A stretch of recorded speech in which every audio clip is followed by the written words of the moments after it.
All right, guys, welcome back to the channel. Welcome if you are new. Thank you guys so much for being here as always. And thank you for waiting patiently for the stream to actually begin. We we certainly have some interesting stuff to go over and talk about today. A lot of really interesting things that we're learning about Microsoft's true intentions when it comes to their acquisition sprees and where Sony kind of falls in the mix with all of this. It's actually quite revealing, and in my opinion, it just kind of confirms what a lot of us suspected this entire time. So yeah, we're gonna have some interesting conversations today. But before I really dive into any of these topics, obviously I'm just gonna let more people file in here. I have two super chats right off the bat. Well, actually, one is a super sticker from Pragmatic Cat, so thank you for that super sticker, bud. And we have Arnie Vesper saying "wup wup." Appreciate that, man. I see somebody asking, angry MBG today. I mean, maybe it. Well, we're gonna have to see where this stream goes because there is a major aspect to this that has frustrated me and continues to frustrate me. But at the end of the day, though, like my level of frustration, I don't know really matters that much anyway. You're saying Sony deserves all the smoke coming their way? I mean, maybe. Let's get rational MBG today. Yeah, you never know, man. You never know with an MBG stream. What version of MBG are we getting today? Well, I'm going to let you know what topics we're going to be discussing over the course of this stream. So topic number one. Granted, I'm not diving into it yet, but I'm just letting you know so you know what to expect. Xbox aimed to spend Sony out of business. What? Wait, hold on now. They want to spend Sony out of business through acquisitions? Huh. Well, that's kind of crazy. It turns out Microsoft deprioritized the Xbox Series X and S consoles in favor of cloud gaming, Game Pass, and further acquisitions. Turns out Bethesda was not so happy with the way Microsoft was treating their games when it comes to making them Xbox exclusive while simultaneously boasting about how future Activision titles will be multi-platform. And it turns out that there is a newly revealed acquisition list. All of the different gaming companies that Microsoft was potentially planning on acquiring. Because, this isn't about monopolization or anything of that nature. It's just, let's just buy everybody until we, put our competition out of business. So yeah, this is what we're going to be discussing today. And before I do that, I do want to let you guys know some of the ways you can help support my content here. As you see, super chats, incredibly helpful. That is a direct way for you guys to continue to support me and, chime in, give me your thoughts, let me know what you're thinking as the stream goes on. So I really appreciate everybody who super chats. And on top of that, you can become a channel member. Big shout out to everybody who is a channel member, and you can also gift memberships. Huge shout out to everybody who gifts memberships as well. You guys are incredibly gracious. You guys are just the best. So thank you so much for the continued support here on the channel. Really does mean a lot. Leo, you're saying regulators need to do their job. Well, let's dive into the first topic here. We got a leaked email. A leaked email that reveals Microsoft's true intentions, everybody. In case you didn't know, I'm sure most of you know. Leo, thank you for the $5 super chat. You're saying Microsoft is the dumb jock who isn't smart enough to do their own homework, so they pay the smart kid to do it for them. Yeah, pretty much. pretty much. I'd say that's a pretty accurate take on it. So let's go over this leaked email. I have this article from WCCF Tech. They say, as part of their efforts to get their proposed $69 billion acquisition of Activision Blizzard approved by regulators, Microsoft has been facing off with the U.S. Federal Trade Commission in the court the past couple of days. The FTC wants to impose an injunction that would prevent Microsoft and Activision from closing the deal before a more crucial trial in August that would determine if the FTC has an antitrust case. Court documents and testimony have already revealed some juicy tidbits, including that some future Bethesda games may or may not come to PlayStation, Microsoft's admission that Xbox has lost the console wars, and the uncertain status of the Elder Scrolls 6, as well as Phil Spencer vowing under oath that Call of Duty is staying multi-platform. The latest bombshells largely have to do with Team Xbox's strategy heading into this current generation of gaming. While Xbox executives have tried to put a happy face on when it comes to their moves, saying they simply want to bring more games to as many people as possible, perhaps unsurprisingly, it seems that they were much more aggressive behind the scenes. In a recently uncovered 2019 email between Xbox Game Studios boss Matt Booty and Xbox CFO Tim Stewart, the former said that they were in a unique position to, quote, go spend Sony out of business, end quote. So why don't we read the full email word for word? This is what Matt Booty had to say in 2019, right before their acquisition spree. We, Microsoft, are in a very unique position to be able to go spend Sony out of business. If we think that video games content matters in 10 years, we might look back and say totally would have been worth it to lose $2 billion or $3 billion in 2020 to avoid a situation where Tencent, Google, Amazon, or even Sony have become the Disney of games and own the most valuable content. Google is 3 to 4 years away from being able to have a studio up and running. Amazon has shown no ability to execute on game content. Content is the one moat that we have in terms of a catalog that runs on current devices and capability to create new.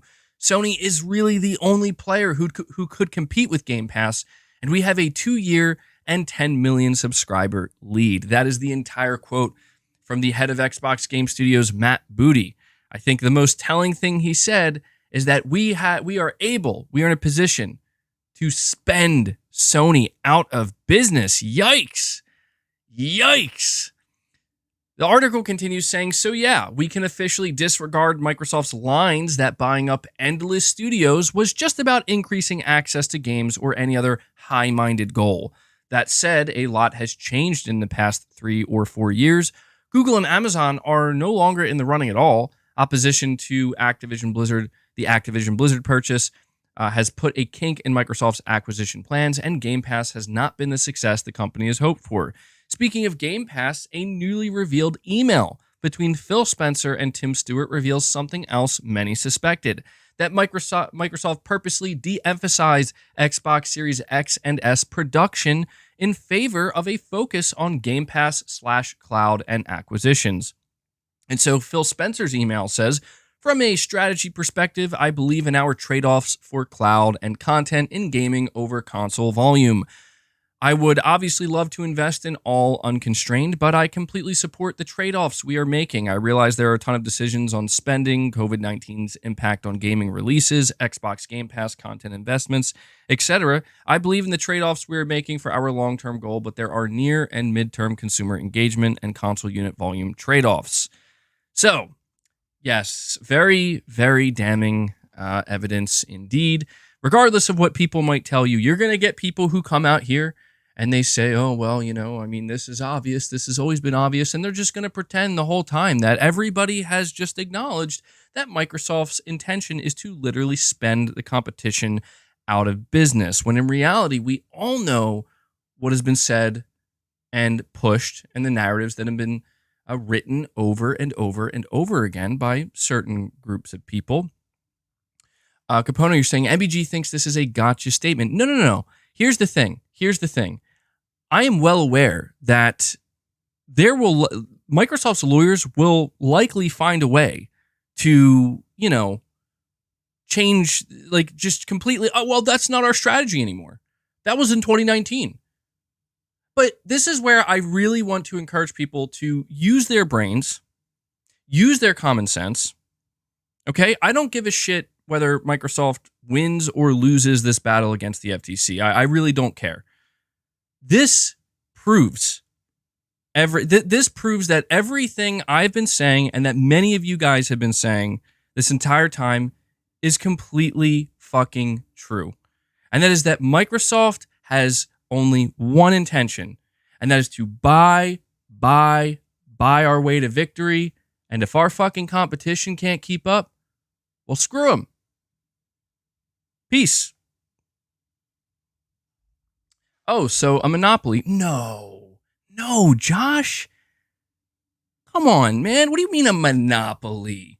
Microsoft, monopoly, two things that just don't go together, man. We all know this. Haven't you been paying attention to the Xbox fanboys on Twitter? They would never dare do such a thing. Come on. Come on, man. Oh, but hold on, MBG. Hold on now. Are you telling me that Sony doesn't also want to eliminate Microsoft out of the competition? Gee, I don't know. When have I said that? Have I ever said? Oh, actually, in fact, I've never said that. Wouldn't you know? Wouldn't you know that the only thing I've ever said is that, yeah, I'm pretty sure Sony would like to just get fucking Microsoft out of there. And they got pretty damn close.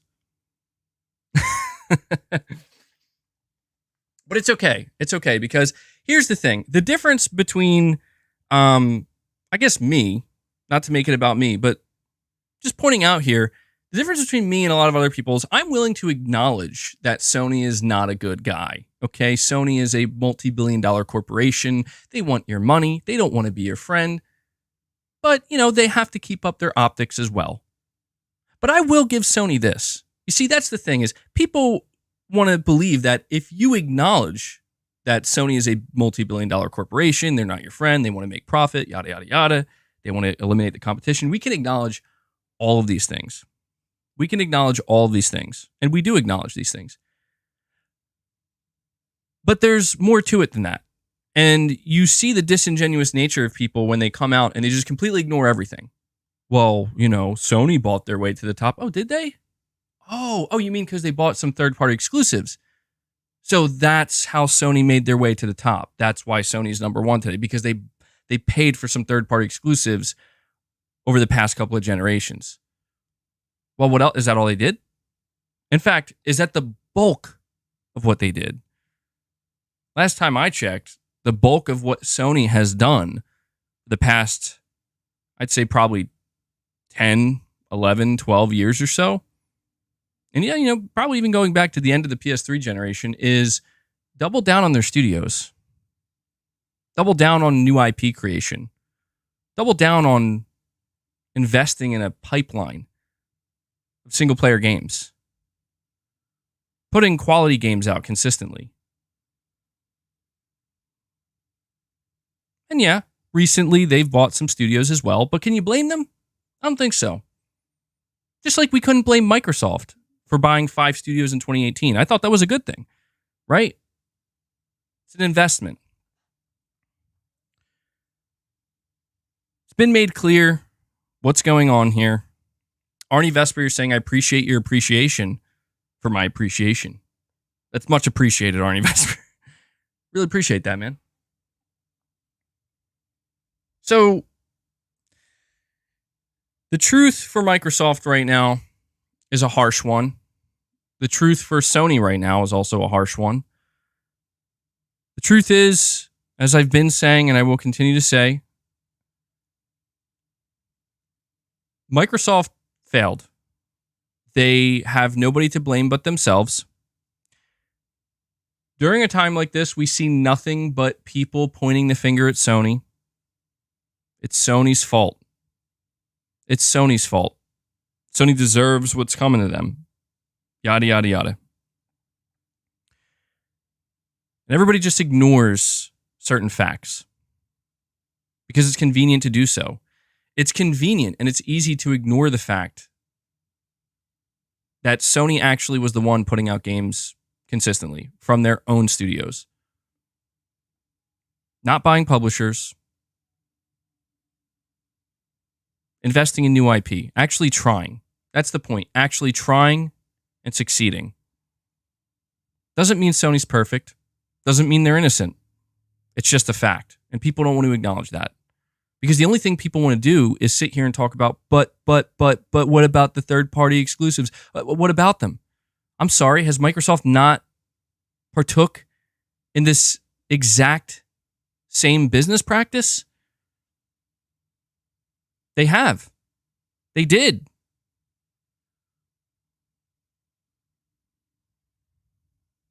Yep, they sure did want Housemarque.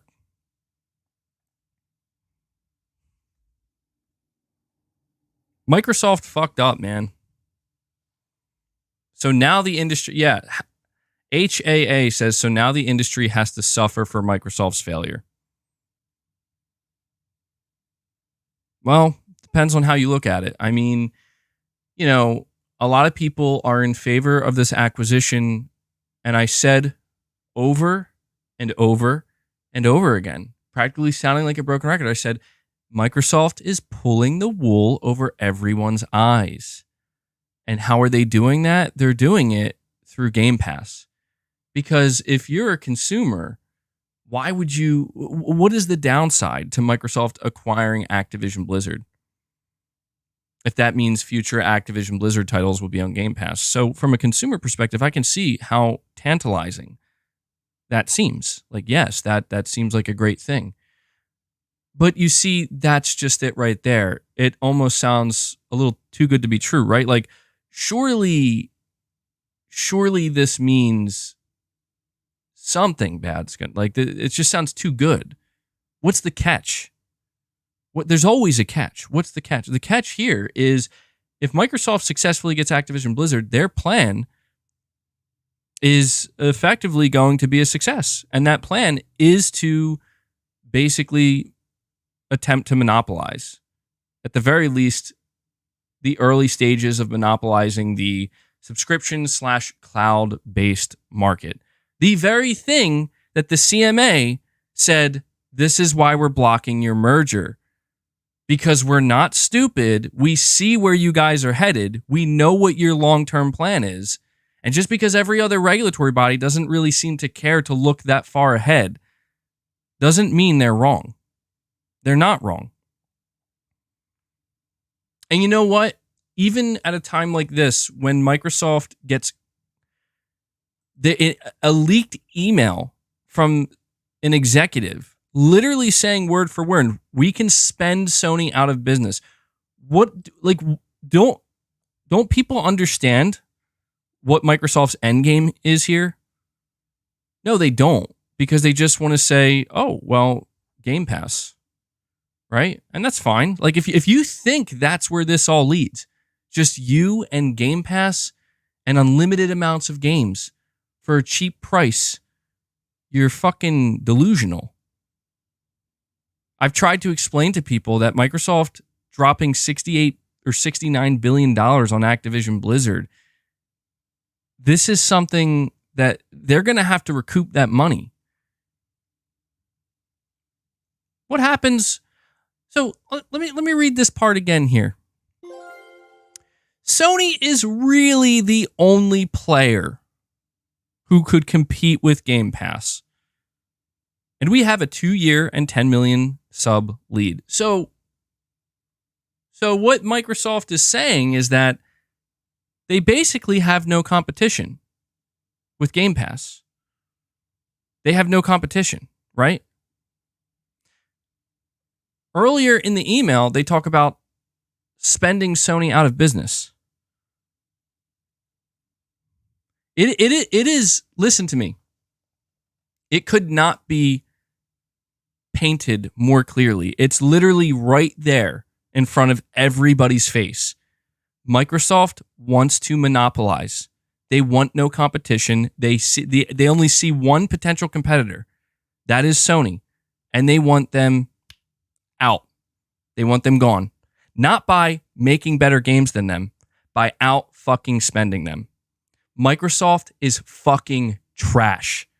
And anyone who defends them has no fucking clue what they are cheering on. They either have no clue or they're just that dumb. And it's fucking depressing. It is absolutely depressing. They continue to buy into Microsoft's bullshit optics, this fucking charade. We just want more people to play. We just want to get everybody involved in gaming. That's all we want. We're the good guys. Like, go fuck yourself, Microsoft. Wait, thank you for insulting my fucking intelligence and everybody else's. And even now, and this is why it's so frustrating, because even now when you see an email like this leak out and it just completely exposes Microsoft's true intentions, which again, the whole time has been crystal clear obvious, right? The fanboys refuse to admit it, and now they feel like they have no choice, but they got to lean into it. Right? Well, isn't this the competition you want? This isn't competition. What the fuck are you smoking? This is a bullshit company who sucks ass at making good video games, has failed time and time again, buying their fucking way to success. That's not, you want to call that competition? Go ahead. But that's just fucking pathetic. It's sad, dude. It's really sad. Relax, MBG. I will not relax. Perfect Image. You're saying, to me, Marvel is Sony and Xbox is DC, and paying for what they want is fair. PS Extra is going to beat Game Pass. Xbox took it too high, buying Call of Duty. Peace, bro. I mean, we'll see, man. We'll see. I mean, I guess at this point, maybe it is kind of funny to think, though, in a way. It is kind of funny to think. I've always said that, like, Sony, if they really wanted to, could probably match Game Pass, and maybe even, I don't want to say surpass it, maybe they could, but they could match Game Pass very easily. They could, if they wanted to, but, you know, they don't want to, because, I mean, that's not good business for Sony.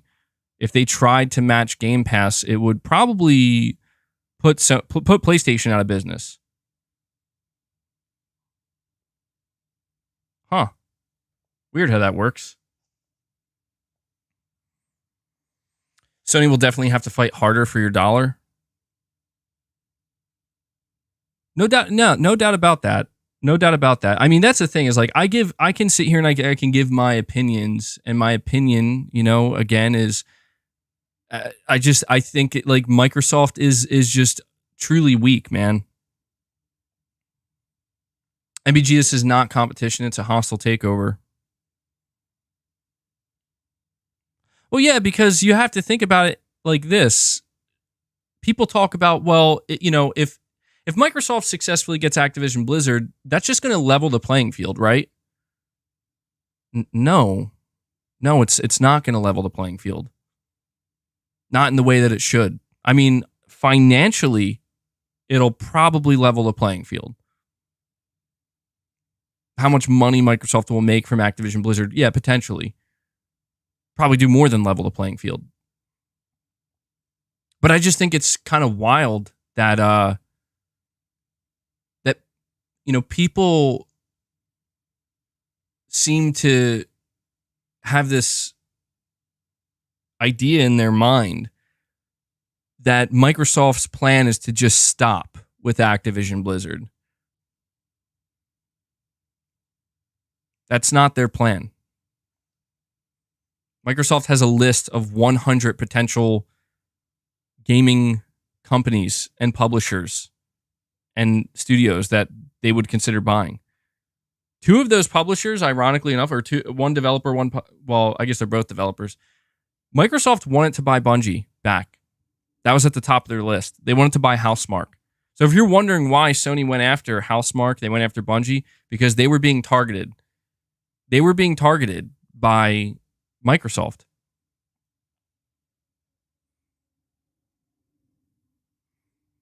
It's crazy to me, man. I mean, I get that some people don't care. You know, some people, I think, they just want to see what happens when all of this is allowed to go through, right? If Microsoft gets Activision Blizzard and they start putting their games onto Game Pass, yeah, the consumer will enjoy that for a while, but the consumer also doesn't, and I guess maybe there's no reason for them to understand this unless they really want to, but that is going to that's not putting competitive pressure on Sony. It's not. It's actually doing the opposite. People don't realize that. People don't realize that if Microsoft is out here trying to change what exactly it is that Sony and Microsoft are competing for, that what Sony is out here trying to achieve. Like, they try to make it sound like, I want to word this better because I want to get this point across effectively. Sony was never racing to the bottom. Okay? I want to make that clear. Sony was never racing to the bottom. They were not competing to who can get to the bottom faster, who can get to the more, how can we cheapen this the fastest to get the most amount of people in. That's not what they were doing. They were doing quite the opposite. They still are doing the opposite. Sony was saying, okay, well, we sell a premium product and people buy that premium product and it works. It's effective. And we're going to keep at that. Microsoft tried to do the same thing. They failed. And so that what they decided is, okay, we're going to race to the bottom now. We are going to dive all the way down and we're going to create something called Game Pass and we're going to make it cheap. Cheap. Only $10. Well, I guess it's $11 now. Or for a long time, it's just $1. Come on in. We don't make the best games, but that's not what you're paying for. Right? We don't make a ton of single player games, but that's not what you're paying for. Microsoft learned that, okay, well, it turns out that the race to the bottom alone is not going to secure your success. You can have the cheapest product, but unless you give people a real reason to pay attention to it and to go to it, it doesn't really matter if it's $1 or $10 or $60 or $70, right? And that's when Microsoft came up with this little gem of a statement. We're going to spend Sony out of business. Microsoft basically decided we need to go buy content. And we need to buy as much as we possibly can. We need to buy as much as we're able to. We can afford it. Our competition cannot. And when we do that, we're going to put that content into our subscription service. And that is going to hurt the competition severely. And it will potentially hurt that competition severely enough that Sony is going to feel pressured. And maybe, I don't know, maybe Nintendo is kind of, I don't know if Nintendo is going to be immune to this or not. We'll find out eventually. Sony's going to be forced to play by our rules. And our rules are, all right, Sony, we're already here at the bottom. $10 a month. $11 a month. Sometimes $1. Can you match that? Sony can say, yeah, we can match that. We could get pretty close with PlayStation Plus Extra. But the question is, okay, what about your content? Can you match that? Well, let me see. How much do Sony's games cost to make? How many units were they expecting to sell to break even, to make a profit? The question is, would they be able to even make a profit by putting these games into their service? Especially when they're trying to compete with, say, a company that, again, is buying the likes of Activision Blizzard. Saying it's called capitalism. You can call it whatever you want. I don't give a fuck what it's called. Looks like a load of bullshit to me. I'm sorry, but that's what it is, man. Like, look, you can call it whatever you want. You can say that it's fair. You can say that it's It's totally legal, whatever you want to. It doesn't mean I have to respect it. You know what I mean? It doesn't mean I have to sit back and say like, oh yeah, that's great, Microsoft. Like, no, dude, Microsoft really is a company that the only way they can succeed is by outspending the competition. And I care about the video game industry to a degree where, like, you know, I kind of look at something like that and I'm like, I don't get it. Like, if Nintendo and if Sony and even other third-party publishers have proven throughout the decades that if you care enough and if you try hard enough and you make the right investments and you give it the right amount of time, you can find immense success in this industry by just, you know, making some high-quality games. Again, time, talent, investment, respect. I respect that. People can get as nihilistic about it as they want. That's fine.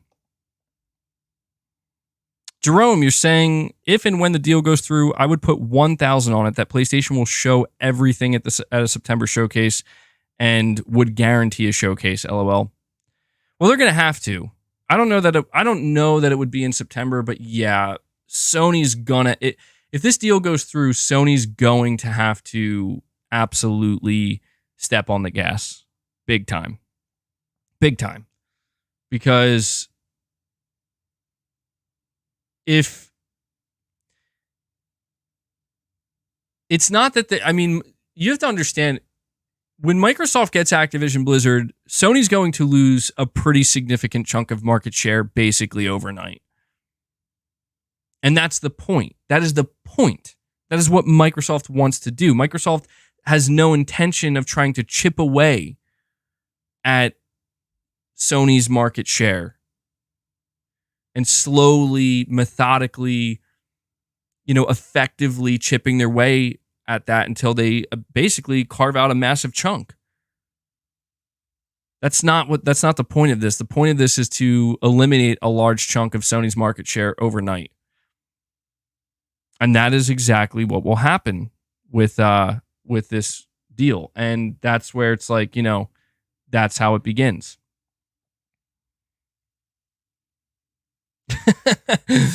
Somebody in the chat says, I support the destruction of Sony and the PlayStation brand. Well, damn it.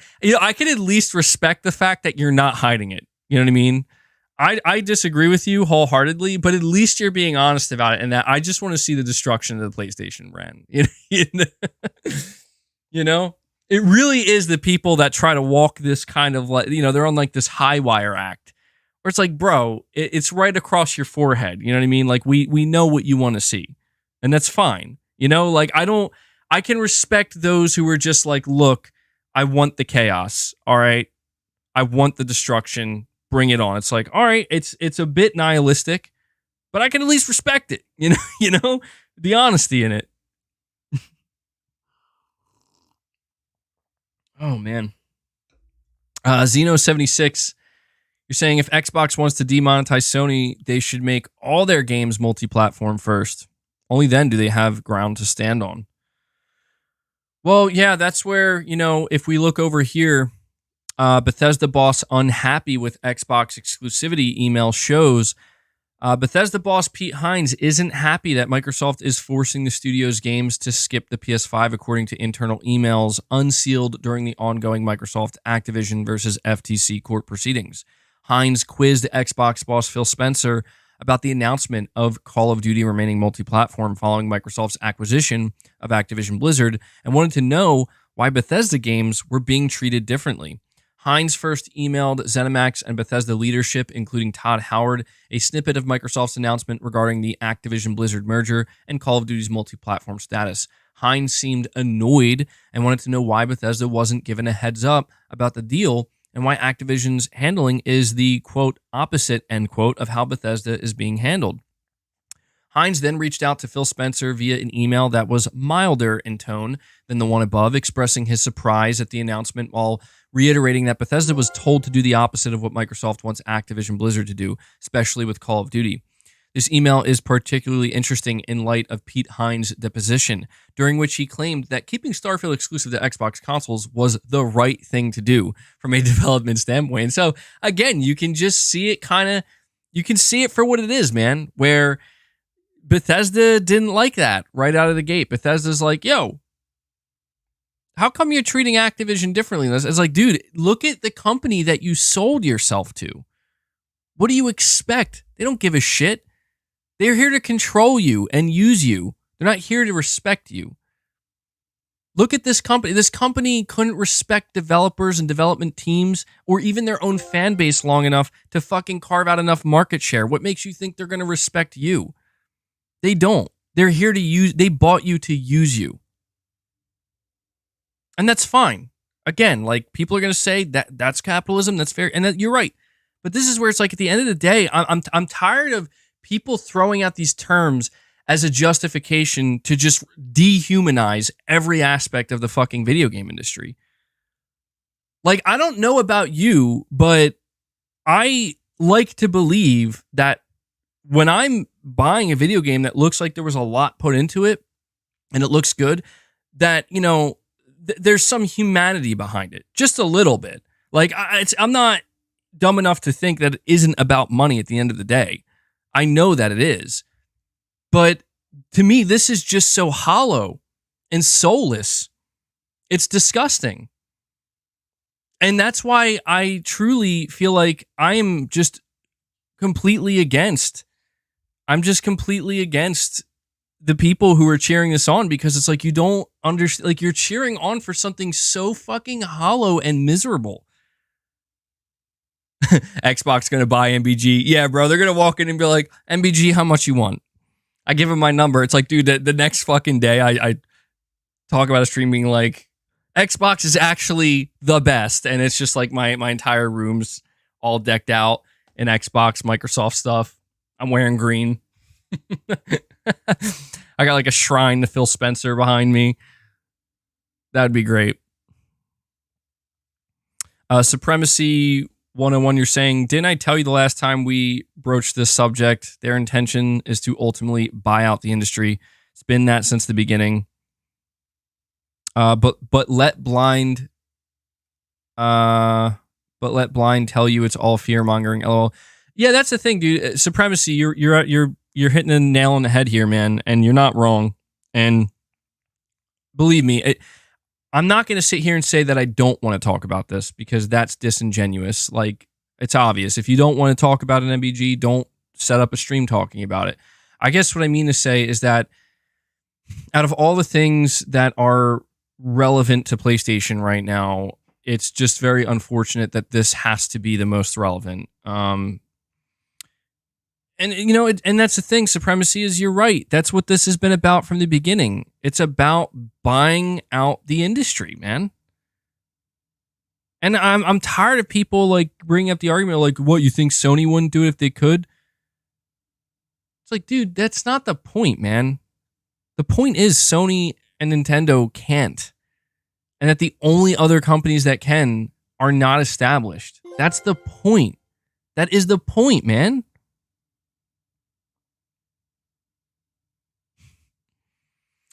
Supremacy 101, again, you're saying $1 trillion company complaining that another one they can literally buy out is paying for exclusivity. Oh, the irony. Wasn't Tomb Raider exclusive? And that's what I'm talking about as well, man. I covered that in a video where it's like Sony is once again being blamed by Microsoft because, like, well, they paid to keep Final Fantasy 16 off of Xbox. Actually, Square Enix made it clear that they did the rounds. Square Enix shopped Final Fantasy 16 around, and I guarantee you they shopped it to Xbox, and they basically said that Sony made the better offer.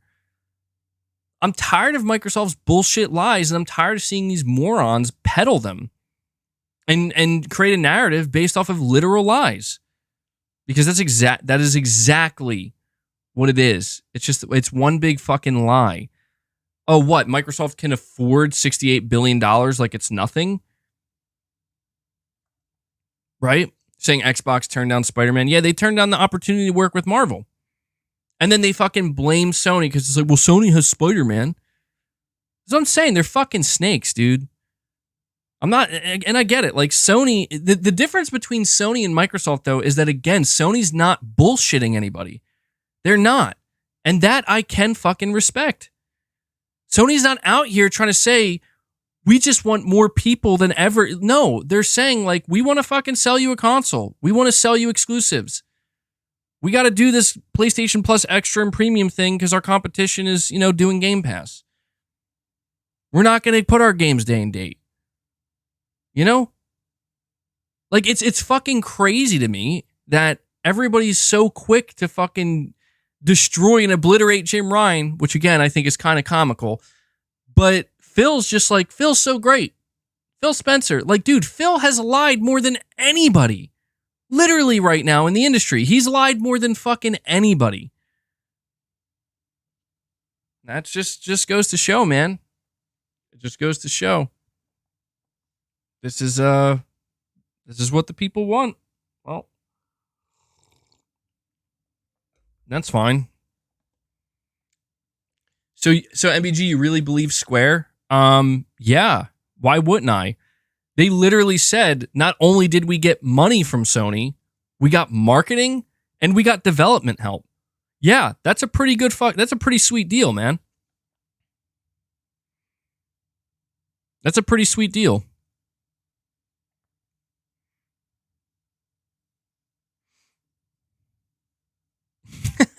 This guy turned into a tree hugger trying to stop Microsoft from building new things. What? From building new things? Dude, that's the only thing I've been asking Microsoft to do is build new fucking things. That's the opposite of what they're doing, man. Microsoft isn't building anything new. They're buying and they're buying and they're buying and they're buying. It's all they know how to do. Microsoft couldn't even keep their most relevant IP riding high, man.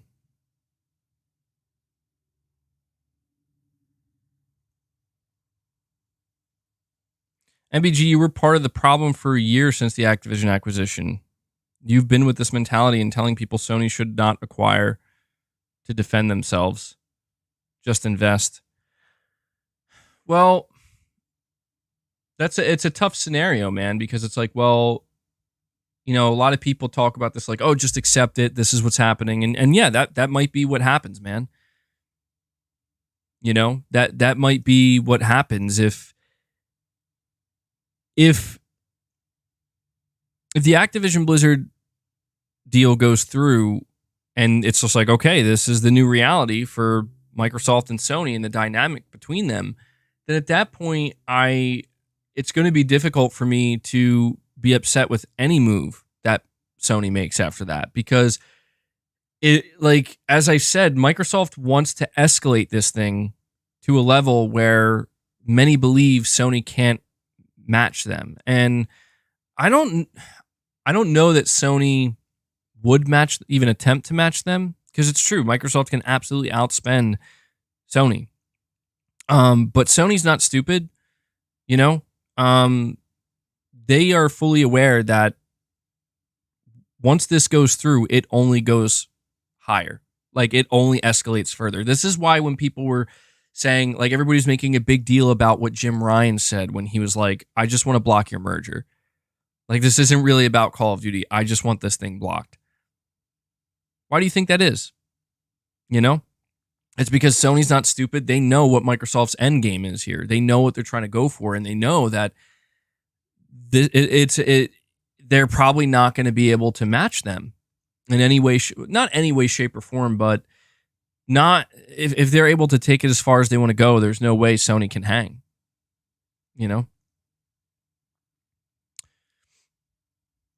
Sam King, you're saying you can't buy talent. No, Microsoft has proven you can. You know what? I just want to say this, all right?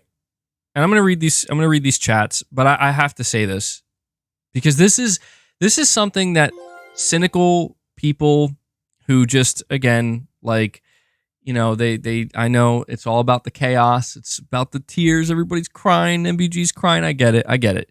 But I'm going to say this because it is truly how, like, in a calm, cool, collected manner, this is how I feel. I feel that Microsoft has failed so miserably that the only thing people have left to cheer on for them, truly, the only thing that people have left to cheer on for Microsoft is whether or not they're going to be able to successfully purchase video game studios, video game IP, and video game developers that have successfully done what they failed to do. That is the weakest, most pathetic, sad shit that I've seen ever in this industry. I mean, you can point the finger at Sony and talk about how maybe they were too cutthroat, right? Like maybe they got too aggressive with the third-party exclusive deals. But again, don't fall for that nonsense. Don't fall for the nonsense of, but big mean old Sony, they made us do this. They forced our hand. Like last time I checked, Microsoft, you can spend Sony out of business. Why don't you lay down the money and secure some third-party exclusives? That would be competition. That would be fucking competition. Lay down the money to build new studios, to invest in your studios, and to secure significant third-party exclusives. There's competition. And you know what? Microsoft has more than enough money to do that. Way more than Sony has. That's not what they want to do.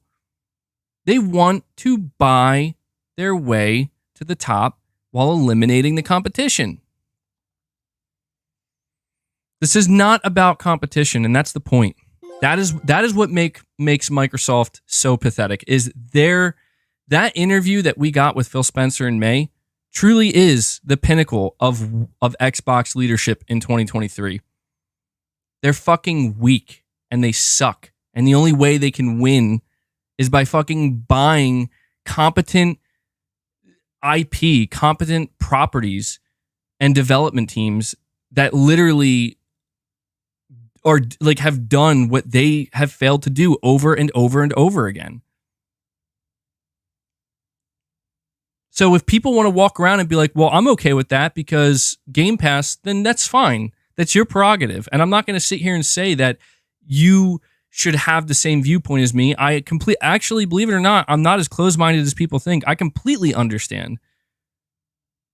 I completely understand why many people think I sound just flat out dumb, because it's like, dude, we're going to get all these games in Game Pass, and that's fine.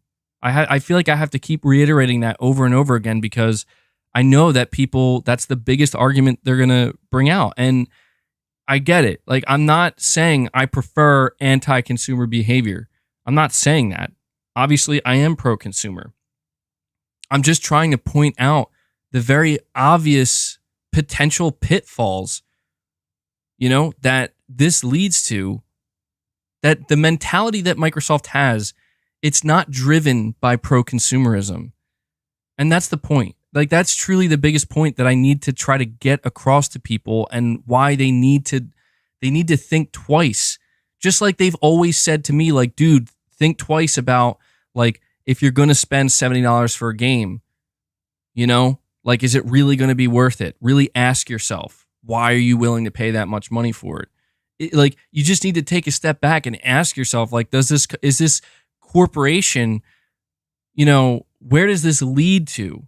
Where does it lead to if we continue to just say, okay, no problem, thanks? And I hate to break it to people, but it's no different with Microsoft. It's no different with Microsoft. Right now, it may not seem like it, but it's because their end game goal is more important than anything.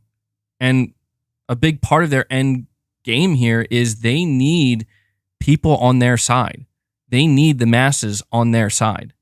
They need to get the masses in the door.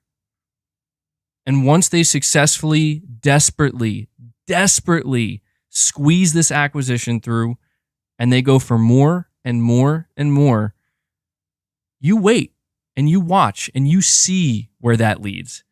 Because I'll tell you right now, anybody who thinks that the end game for Microsoft is to be the most pro-consumer, happy-go-lucky, everybody is going to play and everybody's going to win. If you think that's Microsoft's end game, well, you're in for a very rude awakening. Overexposure, you're saying, MBG, I don't care if Microsoft acquires ABK. I just want this deal to be over so Sony can stop holding back and show more on their first-party games. I want that too, man. I really do. But it's really difficult for me to focus too much on that at this moment when we're getting like leaked emails like this, because when we see emails like this where Microsoft's executive is straight up saying like, we want to spend Sony out of business, it makes me feel kind of annoyed that back in 2022 and when this really started to happen, Sony got fucking dragged, man. Sony got dragged and they got destroyed. And I was here for it. Most of you guys were here for it. We watched it happen in real time where people were just shitting all over Sony and Jim Ryan, and all Sony can do, Sony is being babies about it and shit. And it's like, did anybody take a second to think that maybe Sony was just well aware that this is exactly what Microsoft wanted to do?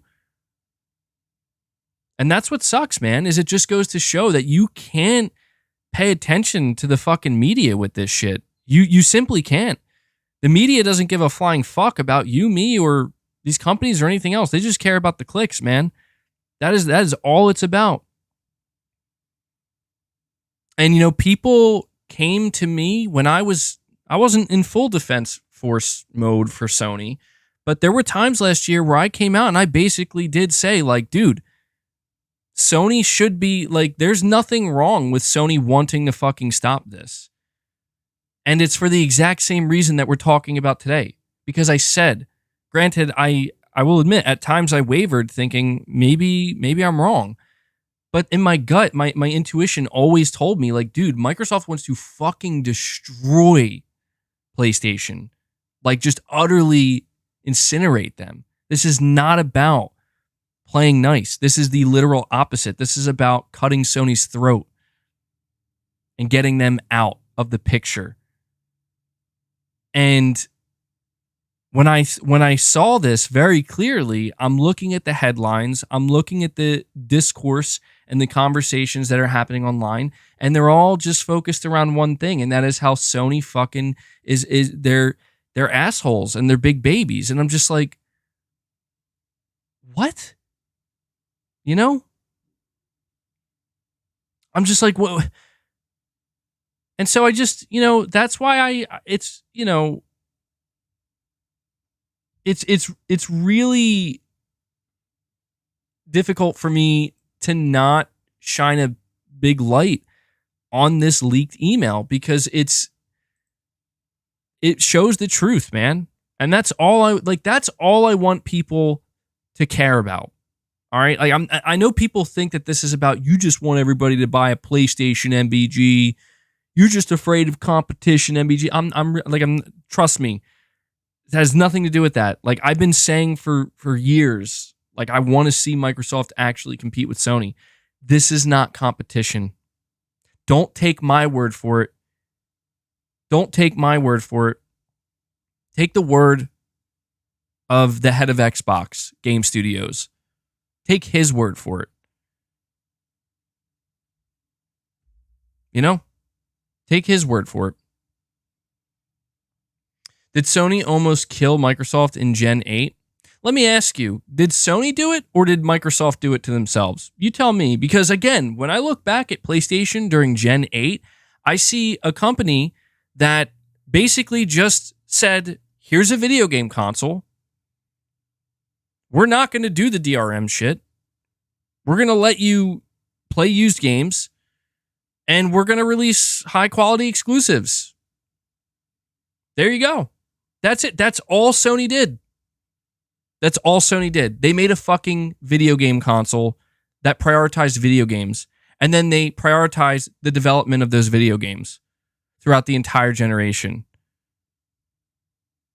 That's what Sony did. Meanwhile, Microsoft is out here. Well, we all know what Microsoft was doing. And it was sad, man. You know what? Here's one for you. You want to bring that up really quick before I get to the super chats? I just wanted to say this. The most ideal situation would have been if the Xbox One didn't fuck up the way it did. You know, I would have, it would be so, last generation would have been so much better if the Xbox One was essentially just an Xbox version of the PS4 with its own exclusive games. And at least some of the games that Microsoft put out that generation were of the same quality and of the same caliber, similar to Sony's. That would have been awesome. Because you know what that would mean? That would mean that going into this generation with the PS5 and the Xbox Series consoles, it would still be that. The console would still be the priority. AAA high-quality exclusives at a premium price would still be the priority for at least Microsoft. And instead, we get this nonsense from them where they're like, we're just going to completely change the game, man, because we lost. And I understand it's easy to right now for people to look back and point the finger at Sony and be like, well, Sony was too harsh, man. Sony tried to kill Microsoft too hard. No, they didn't, man. Like, I'm fucking sorry. I don't know where people are getting this shit from, but no, they fucking didn't. Microsoft had every fucking opportunity with the start of this generation to have a fucking launch lineup of games. They had every opportunity. Saying stop being a fanboy. So you're saying I'm wrong. You're saying that. So now let me get this straight. Now we're justifying Microsoft not having a launch lineup for their console. That's where we are now. Just to be clear with the fucking dumbass trolls in the chat. We're agreeing on that. That's where we are.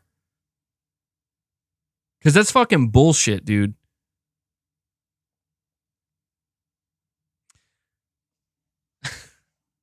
I don't know why. I don't know why am I arguing with these people, dude? I fall for it every time. But yeah, that's the thing. Microsoft, they could have invested in having a good launch lineup of quality exclusives for their new Xbox console, and they didn't. They had zero. They had nothing. Meanwhile, what did Sony have? They had multiple games ready to go from their first party studios. Demon's Souls, Spider-Man, Sackboy Big Adventure, Astrobot. But, you know, big mean old Sony, why would you do that? What are you trying to kill Xbox? No, they're trying to fucking sell their console.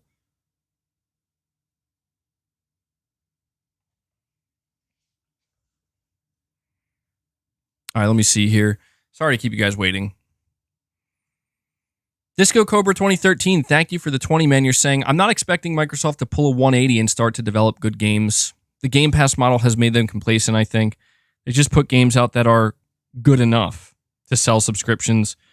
Then they just ride off that. Yeah. Yeah, I mean, I think Disco Cobra, we're going to see a slight change in that. I don't know if it's going to be as significant as maybe some people are hoping. But, you know, I don't think people are viewing a game like Starfield as good enough, right? I think I think the reality for Microsoft and Game Pass is that they are, the overwhelming majority of their content is probably going to be smaller in size and scope and maybe fit nicely in the kind of AA space, you know, or lower AAA space at times. And then every now and again, they're going to have like that big heavy hitter like Starfield. Because like Starfield definitely doesn't fit that mold. But when I look at most of the other games that were revealed, if not all of the games that were revealed at the Xbox showcase, I'm not saying they fit the mold of good enough. We don't know. But they definitely don't look like they don't look like massive, polished to a sheen AAA games. They just don't. And that's not necessarily a problem when you consider that, well, that's because they're being developed for Game Pass. Maybe they will be. I don't know. We still have to see more. We still have to see more. But the idea of Microsoft getting complacent, it's not that Microsoft got complacent. They just gave up. That's the point. They just gave up. They fucked up. They tried. They failed. And then they gave up and they said, okay, well, now we just have to go do the only thing we can do. It's just spend, spend, spend, spend. Buy, buy, buy. That's it. That's all Microsoft is good at doing. I mean, for fuck's sake, man, we just got reports again about the initiative, the studio that Microsoft created in 2018. It's going to be their quote-unquote quadruple A studio, right? They've been working on apparently a Perfect Dark reboot. It's not even a new IP. It's not even a fucking new IP, man. They've been working on it since 2018, and we're getting more reports coming out that it's literally in the earliest possible stages of development.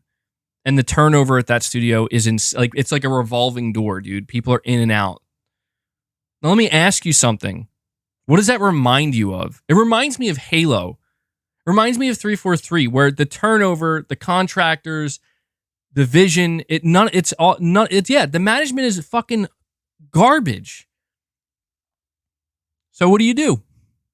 Well, let's just buy Bethesda. Rather than actually try to get better at our jobs and, find competent management, we're just going to hire somebody like Matt Booty. We're going to hire somebody like Matt Booty to run our studios so he can fucking type emails saying, well, we can outspend Sony. We can spend them out of business. Get the fuck out of here, man. They just I'm sorry, dude, but Phil Spencer, the only thing Phil's ever going to be remembered for is convincing Microsoft to spend an ungodly amount of money on buying studios and buying the industry. That's Phil Spencer's legacy, And I just love the fact that people continue to cheer this man on like he's done such great things. Like, okay, yeah, sure, whatever you say, man. Even though like almost every fucking game from actual Xbox game studios, not Bethesda, even though every game nearly that has come out from their studios has been a fucking disaster since he's taken the reins. Sure. I think that's Xbox's biggest problem, if I'm being honest. You want to talk about like, why they're in the position they're in? I think it's because I said it before and I'll say it again. For some reason they put Phil in charge, and you're saying Halo is the only disaster? Oh, okay. Thanks for clearing that up, man. I didn't know it was literally just Halo. It's just one game. Turns out. In the last 10 years, it's just been one game. Oh, okay. I wasn't aware. But I was just going to say that I feel like Microsoft's biggest fucking problem is at least whoever was above Phil, they didn't seem to understand or care that, like, dude, Phil Spencer is not good at his job. And the people he's hiring underneath him are also not good at their job. You need to get, they should have fucking hired Jim Ryan. There you go. No, they should have hired Sean Layden is what they should have done. Once Sean Layden became a free agent, they should have brought him in and got Phil out of there. That's what they should have done. That would have, dude, how crazy would that have been? You're saying David Jaffe said it best, Phil is not the man to fulfill the Game Pass vision. Well, I don't know. I guess it just kind of depends on how that vision is going to be fulfilled.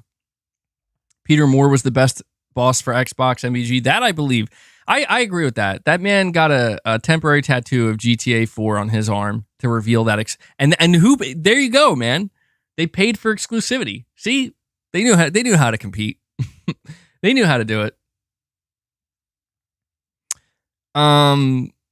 Let me see. Supremacy 101, you're saying, why pay for temporary exclusivity when they can just buy the publishers as a whole? Everyone knows Sony couldn't hope to keep up. The end game, Netflix, it's Microsoft versus Blockbuster, which would be PlayStation. Remember, they're not in the business of out consoling. Yeah, I mean, yeah, that's the kind of the tough thing where it's like, I do see the logic in that. I do.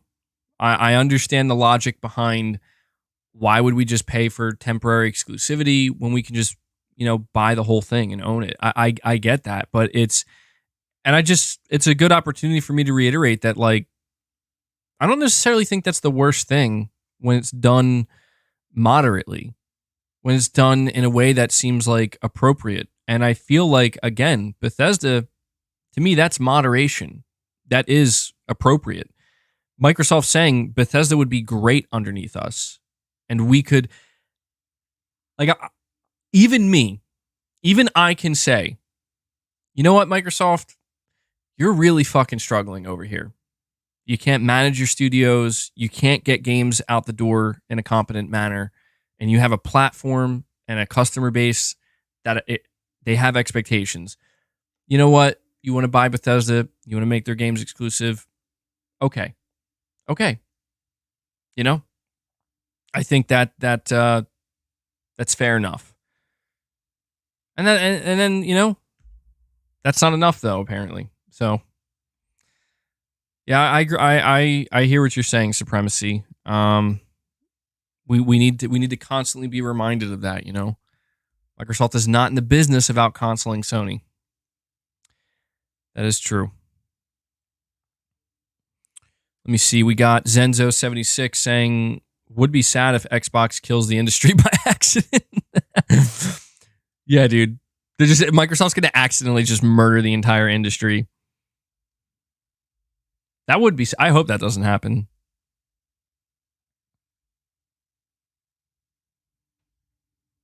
I really hope that doesn't happen, man. If Microsoft, what would really surprise me? I don't believe this for a second. This is not going to happen, but it would surprise me is if it's like Microsoft does get Activision Blizzard and then they're like, and we're done now. Like, we're just done. We're set now. We're just going to focus on Activision Blizzard, Bethesda games, and our own internal games. I'd be like, okay. I said, okay, that's fine. But that's the big problem here is, like, you notice how Microsoft isn't saying that? I don't know if anybody notices that. One of the things Microsoft isn't saying in these courtroom hearings, where they're basically going to try to say anything, they're not making an argument that, like, once we have Activision Blizzard, we'll be done and we'll have enough and we won't need anything more to compete. That's all we need to compete. They're not saying those things. Industry gets murdered. Xbox fans be like, this is fine. MBG, who do you think Microsoft will buy next? I mean, anybody, dude. Anybody that's even remotely willing to sell, they will probably go buy them. Sega, yeah. I think Sega would actually probably make the most sense. Square. Yeah, so apparently that came out. Apparently Microsoft was considering buying Square Enix, which is crazy to think. Take-Two. I don't think Take-Two would sell to Microsoft. I think Microsoft would probably love to have that, but I don't think they would sell to them. Carlos, thank you so much for the $20 donation, man. You're saying, MBG, I love your channel and I enjoy your content, but your level of hypocrisy on this is some next level stuff. PlayStation says we'll buy all third-party exclusivity, then Microsoft says we'll buy publishers. Same plan on different levels. I understand what you're saying, Carlos, and that's the thing is I'm not trying to be hypocritical here, and I know that there is going to be some degree of hypocrisy because the reality is the stuff that we're talking about, there's going to be hypocrisy all around. That's just the truth. There's going to be hypocrisy from the PlayStation side of things, from the Xbox side of things, and from everybody in between. But here's the thing. You're saying PlayStation says we'll buy all third-party exclusivity. What do you mean all third-party exclusivity? See, Carlos, this is where people need to understand that Sony, them buying some third-party exclusives through different publishers that are likely shopping their games around, that's always been part of the industry, man. And the thing about buying timed exclusivity is I understand you're saying same plan on different levels. You're correct, but that's just it, man. Like, what are those different levels? What are the ramifications of those different levels? I'll tell you what the ramifications are. The ramifications of Sony securing Silent Hill 2 Remake as a 1-year exclusive means that it's just not going to release on Xbox for 1 year, and then after that year's up, it releases on Xbox, and it's a multi-platform title that is available everywhere. And Konami, as a publisher, can continue to release games on everything as a multi-platform publisher. That's the ramification of a third-party timed exclusive. The ramifications of buying a publisher is the literal opposite of everything I just said. It's never going to release on the competing platform. And every single title underneath that publisher going forward will likely never see the light of day on any competing platform. So no, from my perspective, there's nothing hypocritical about what I'm saying. I'm saying that what Microsoft is doing is they're escalating things to a level where they know, as it says right here in the email, that we can spend Sony out of business. Nothing Sony was doing. I'm not saying that these third-party timed exclusivity deals that Sony was striking, I'm not saying they were not hurting Xbox. They absolutely were. Okay? Like, these third-party deals do hurt Xbox. But at the end of the day, as I've said time and time again, Microsoft either A, could get third-party exclusives of their own, because that's the thing. Like, I get it, where it's like, well, maybe it's easier for Sony. Okay, yeah, that's true. That's true. So let me ask you this. Why didn't Microsoft secure Metal Gear Solid 3 as an Xbox exclusive? They knew that Sony got Silent Hill 2 Remake, so why not get Metal Gear? What, because you can't buy the entire studio and own every studio and own the IP? Suddenly it just doesn't matter then? It's not even worth it? Because even if they did get it as an exclusive, even if they did get MGS3 Remake as an exclusive, it would come to PlayStation a year later. So at the end of the day, everybody's going to win. At the end of the day.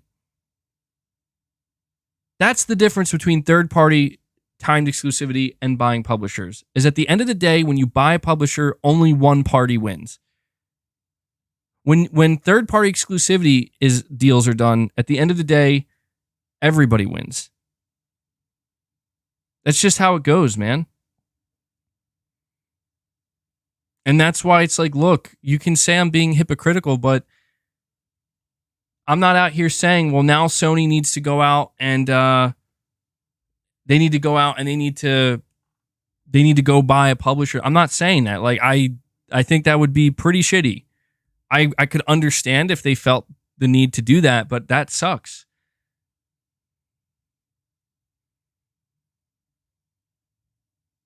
I mean, look, man, Carlos and others out there, what do you want me to do?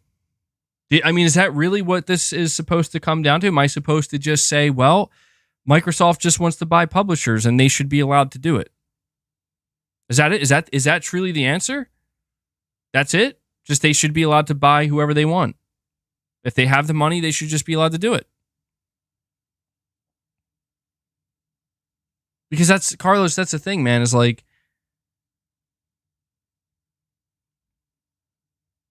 I've been trying to point out Microsoft's plan here. Microsoft's, as I say in my title, Microsoft's true intentions. Microsoft's true intentions are to fucking murder Sony, to get them out of the market.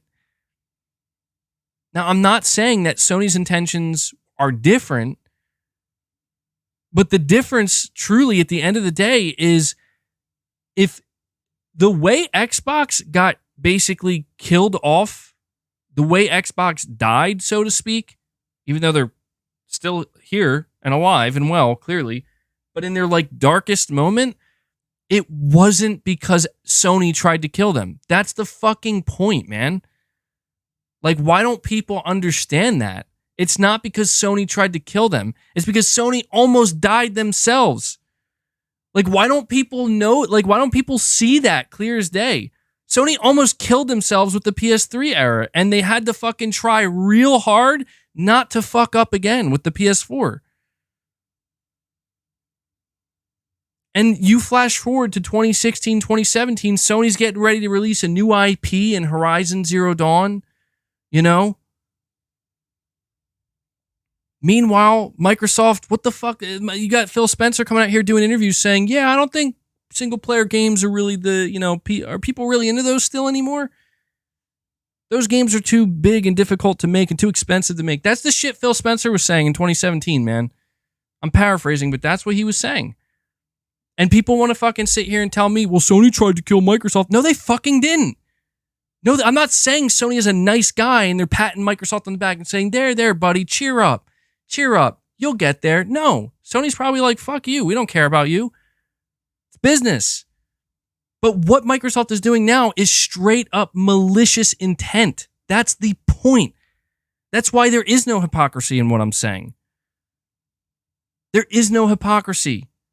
Because Sony is not stupid. Sony is well aware, and their executives are well aware of the fact that, hey, for every third-party deal we go out and strike, Microsoft could one-up us.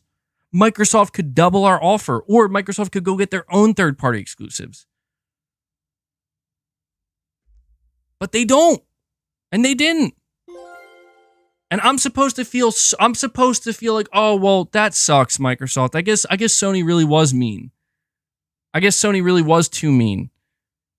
Because, they got all these third-party exclusivity deals. Like, and that's the whole thing. People keep bringing up third-party exclusives, and they completely fucking ignore all of the other games. The last time I checked, the bulk of Sony's output, the overwhelming bulk of Sony's output has been from their first parties, man. At least the big heavy hitters, the biggest ones, the people that the games that do the most heavy lifting for Sony. It's like people just they completely stop talking about and ignoring that. Ignoring the fact that, like, what about all these games, man? But it is what it is, dude. Like, Carlos, I'm not yelling at you, man. It's just that's the thing is there's a lot of everybody at this moment in time is forming their own opinions and they're coming to their own conclusions. But I think that there are just so many different factors, so many different levels here that, aren't being taken into consideration. Like people like bring up like, well, what about what Sony tried to do to Sega? It's like, all right, I get it. I'm not trying to sit here and defend Sony and say that their end game isn't to also get rid of the competition, but I'm just saying in recent memory, man, if we're talking about the past 3 generations or so, it's Microsoft out here that basically made the decision that, you know what, we're going to take things to the next level.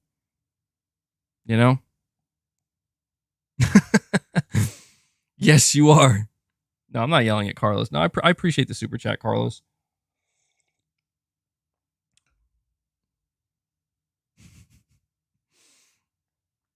Zombie Dragon, you're saying the problem if they end up with Activision Blizzard, with the Activision Blizzard deal, is what happens when they buy their next publisher, EA, Take-Two, or Ubisoft. Yeah, I don't know, man. I don't know. I don't know what's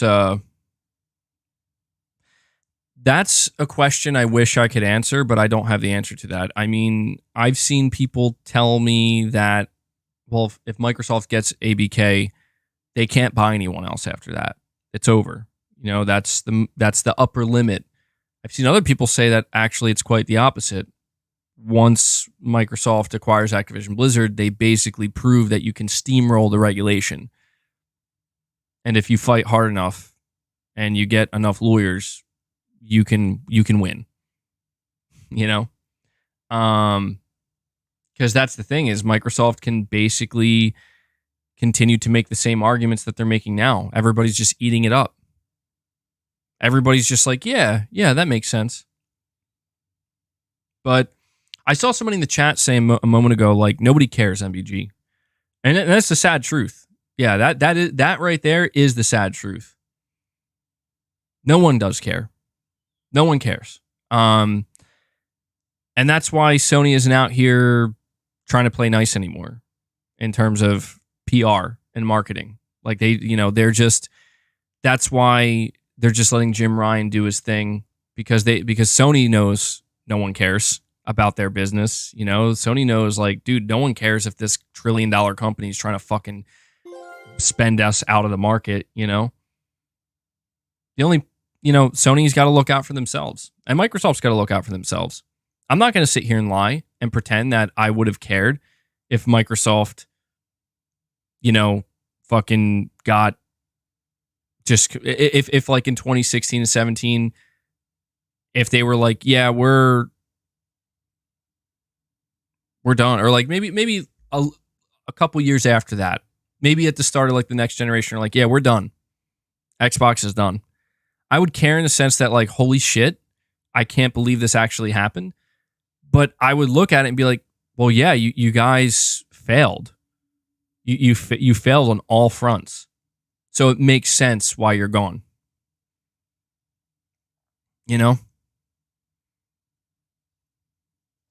That's what it is, man. That's what it is.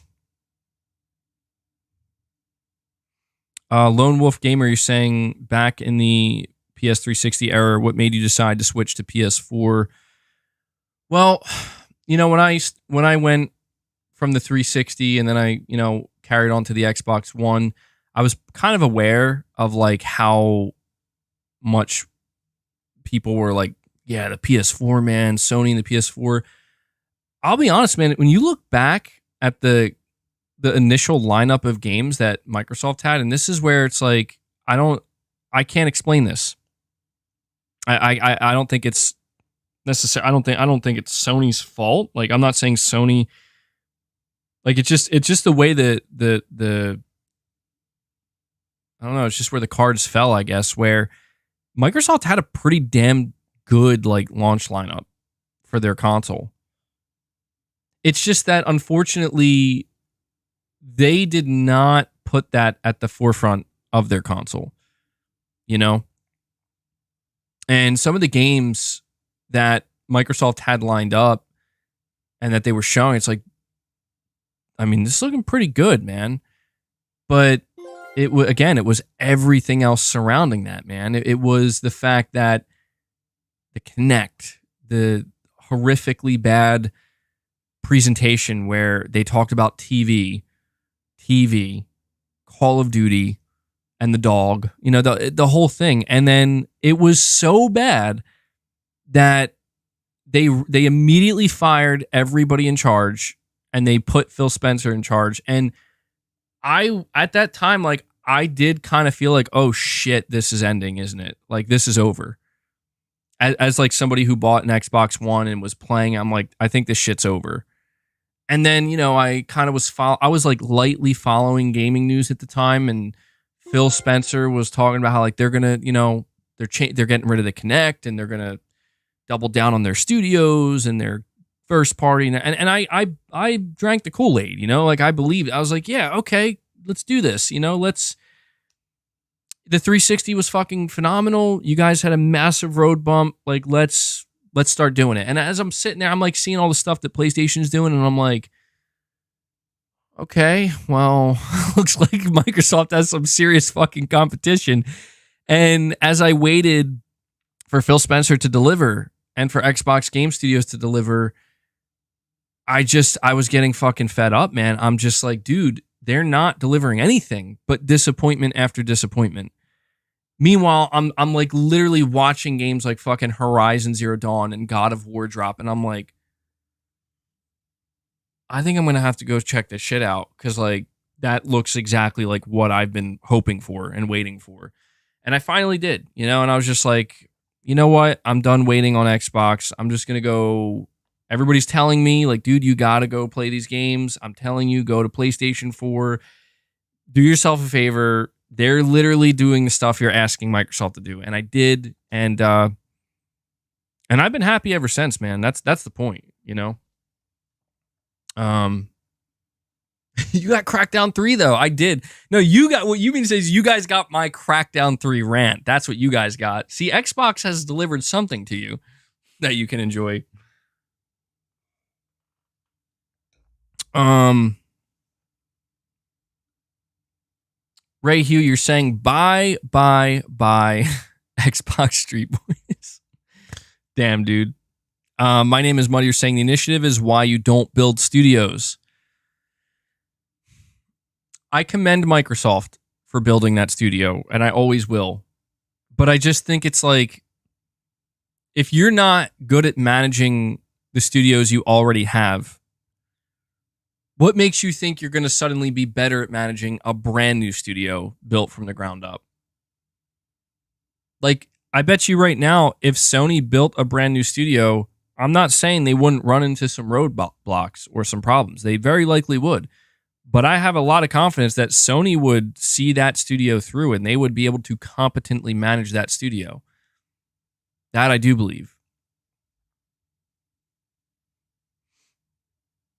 Disco Cobra 2013, you're saying, who was the head leadership during the Xbox 360 era? I don't remember. Why don't they try to hire people like that, refocus the whole company, because they lost their way a long time ago, it seems. I know Peter Moore. If I'm not mistaken, I think Peter Moore was actually the head of Xbox for the bulk of like the 360 days, from like the peak 360 days. And I think Don Matrick basically inherited the 360 at the end of its life cycle going into the Xbox One. And Don Matrick was largely responsible for the destruction of Xbox, because he was the one who signed off on a lot of these things that were not. It really does make you wonder, like, what the Xbox One would have looked like if Peter Moore was still the head of Xbox, dude. I promise you it would have been nothing like what it was. But yeah, pretty much I think I could be wrong, and somebody will have to correct me on this, but I'm pretty sure it was during the peak of the 360, it was Peter Moore. And then as the 360 started to wind down and we got closer to the Xbox One, the next generation, that's when Don Matrick took over. But the idea that they would I mean, they'll not, it's we're long past that now. The truth is, Microsoft, they're past the point of no return. They cannot go back. They can't. The day that they created Game Pass and announced that their games are going day and date on Game Pass, that was pretty much the turn of, it was just Xbox completely embracing an entirely new chapter. And once they walk through that door, you can't go back. And that's kind of, if you think about it, that's kind of the tug of war right now between Microsoft and Sony. Sony is fighting to keep things the way that they've always been, the way that they have been, because they work. At least for Sony, they work, and for Nintendo. Microsoft is fighting for the opposite of that. Microsoft is fighting to progress things into a brand new direction that, frankly, is not tenable and not sustainable for most other companies. That's the big problem. What is sustainable for Microsoft is simply not for Sony or Nintendo. And when you talk about like Google and Amazon and Meta and all these companies that could potentially, like, these are companies that are rich enough that this type of model could work for them. But again, going back to that email, Matt Booty says it himself. Google is 3 to 4 years away from being able to have a studio up and running. Amazon has shown no ability to execute on game content. Like, these are major corporations that Microsoft would normally view as main competitors. And it's just unfortunate that it has to work out this way. It is, because let me tell you right now, like, if Sony was as rich as Microsoft and they could just spend cash the same way Microsoft does, the conversation right now would be very different. Because the conversation would simply be, oh, well, that's it. Microsoft and Sony are going to trade blows now, and they're going to, they're just going to spend their way to the top. But Sony can't do that, nor can Nintendo. So who's going to contest here? That's my question. Who's going to be Microsoft's competition when it comes to spending money? Apple? I mean, yeah, it's a possibility. See a lot of people bring up Apple. I guess if you think about it, they're maybe the only one that's, I don't know though. Like, do we really see that happening though? Like, do we just see Apple suddenly being like, we're going to buy a publisher now? Maybe they could. I don't know. I remember there were like rumors about Apple potentially getting involved in console gaming, which would be so weird. But if that were to happen, then yeah. If like Apple were to be like, here's the Apple game console. Saying MBG, the FTC is losing hard right now. I bet they are. MBG, Sony has billions of dollars too. Let's not pretend they don't. They definitely do. It's just that, I don't know, man. People always ask the question, like, could Sony buy Activision Blizzard? Like, probably not, dude. It would tank them. It would. It would sink them. Like, could they afford if they really wanted to? Yeah, probably. Like, they could probably spend that money, but in spending that money, that would probably sink Sony. Like, that would kill them. But that's the difference between, again, that's the difference between a multi-billion-dollar corporation and a $1 trillion corporation. Is I read a quote from Phil Spencer where he talked about the way Microsoft actually views spending this near $70 billion. And it was interesting the way he framed it. And he was saying that, like, the way Microsoft views spending this, they don't view it as they're spending $68 billion. They just view it as like they're basically just transferring that money to an asset, and that it's not money that's actually spent, because they're confident and they're certain that they're just going to make that money back over time, and that asset is just basically going to become a money printing machine. And it's like, well, damn. I mean, you're probably not wrong there. Assuming everything continues to go the way it has been for Activision. Zombie Dragon, you're saying Microsoft always strikes the buy it way. They even tried to buy Nintendo. Yeah, I mean, I don't know, man. It's to me, it's just very unexciting. It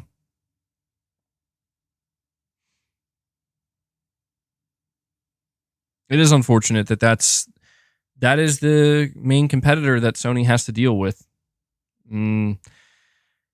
That's why I'm very fascinated to see what Sony decides to do if this deal does go through, because surely Sony has some kind of plan. They're sitting here and they're trying to, they're trying real hard to block this merger. At least they did try, and if they fail to do that, you do have to wonder, like, surely they have some kind of plan of action. It's like, okay, here's what we're going to do, or at least try to do if this goes through. I don't know. We have no choice but to just sit back, wait, and see. So I appreciate that, Zombie Dragon. Patrick JW333 are saying, it's not Sony's fault Microsoft convinced their base not to spend. Don't buy games, buy Game Pass, don't buy the console, play on your TV. No wonder developers skip Xbox. There's no money there besides the bag up front. Yes, and Patrick, you highlight something very critical to this entire conversation, and I'm glad you brought that up, because that's absolutely true.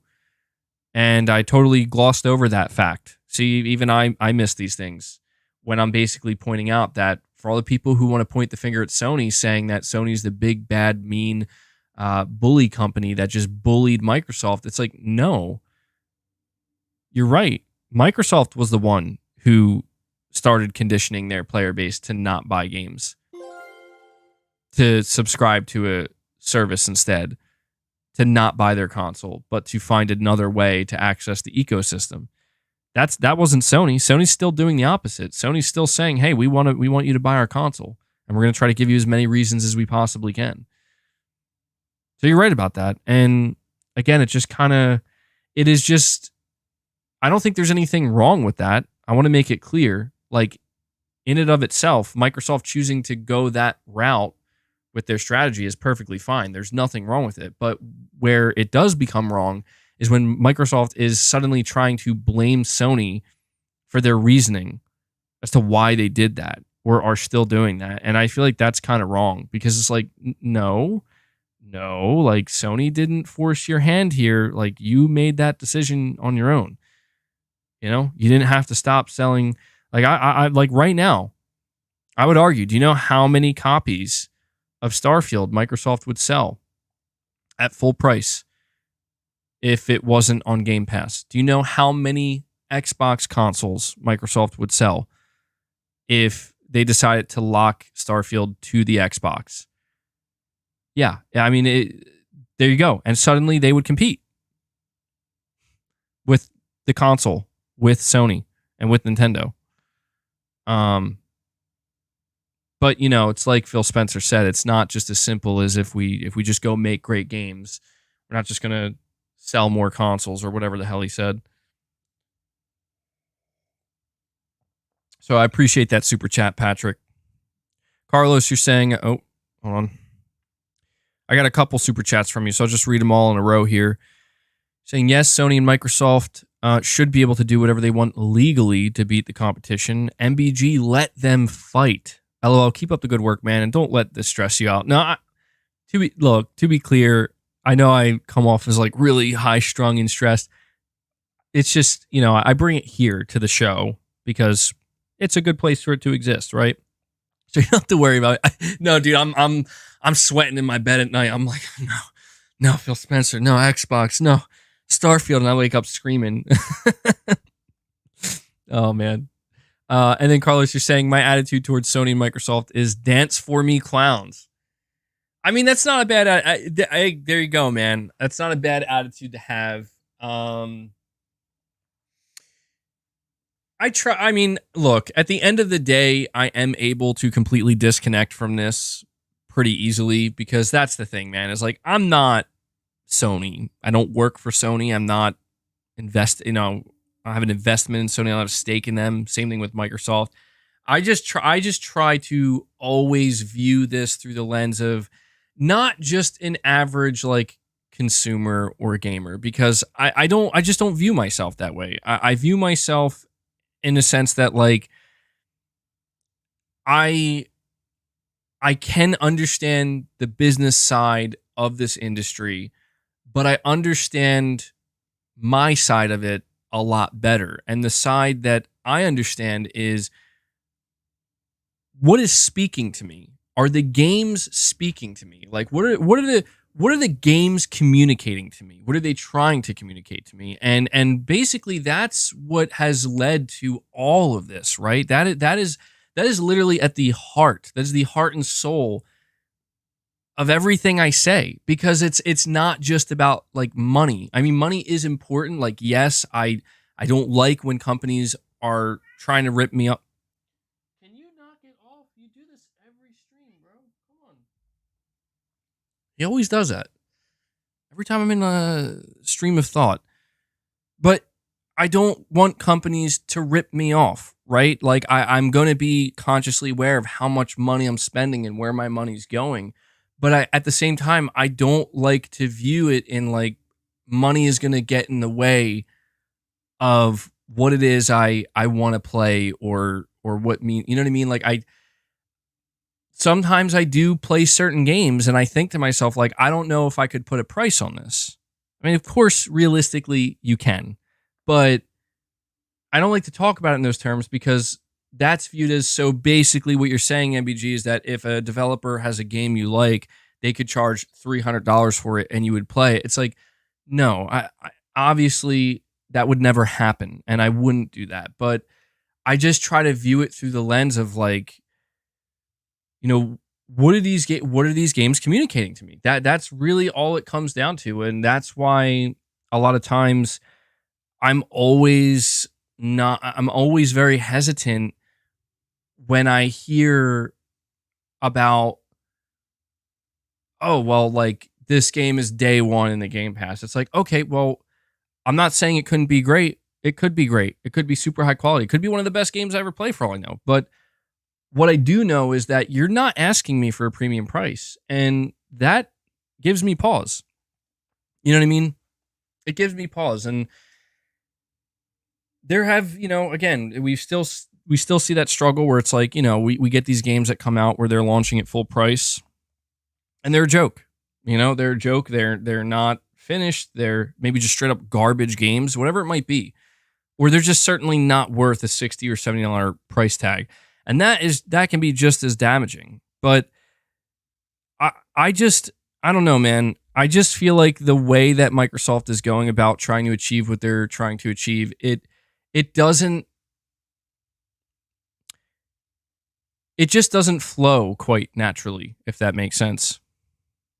And I know that may sound like a strange statement, like what do you mean? But I guess what I mean by that statement is I've always viewed the video game market as one where, hey, video games are not movies, they're not TV shows, they're not, it's not music. These are experiences that you can potentially spend dozens or even hundreds of hours enjoying. So I've never felt bad or annoyed. I don't know if you can you guys see my cats fighting? They're like they're literally like right next to me battling. It's like watching Sony and Microsoft battle it out, bro. Right next to me.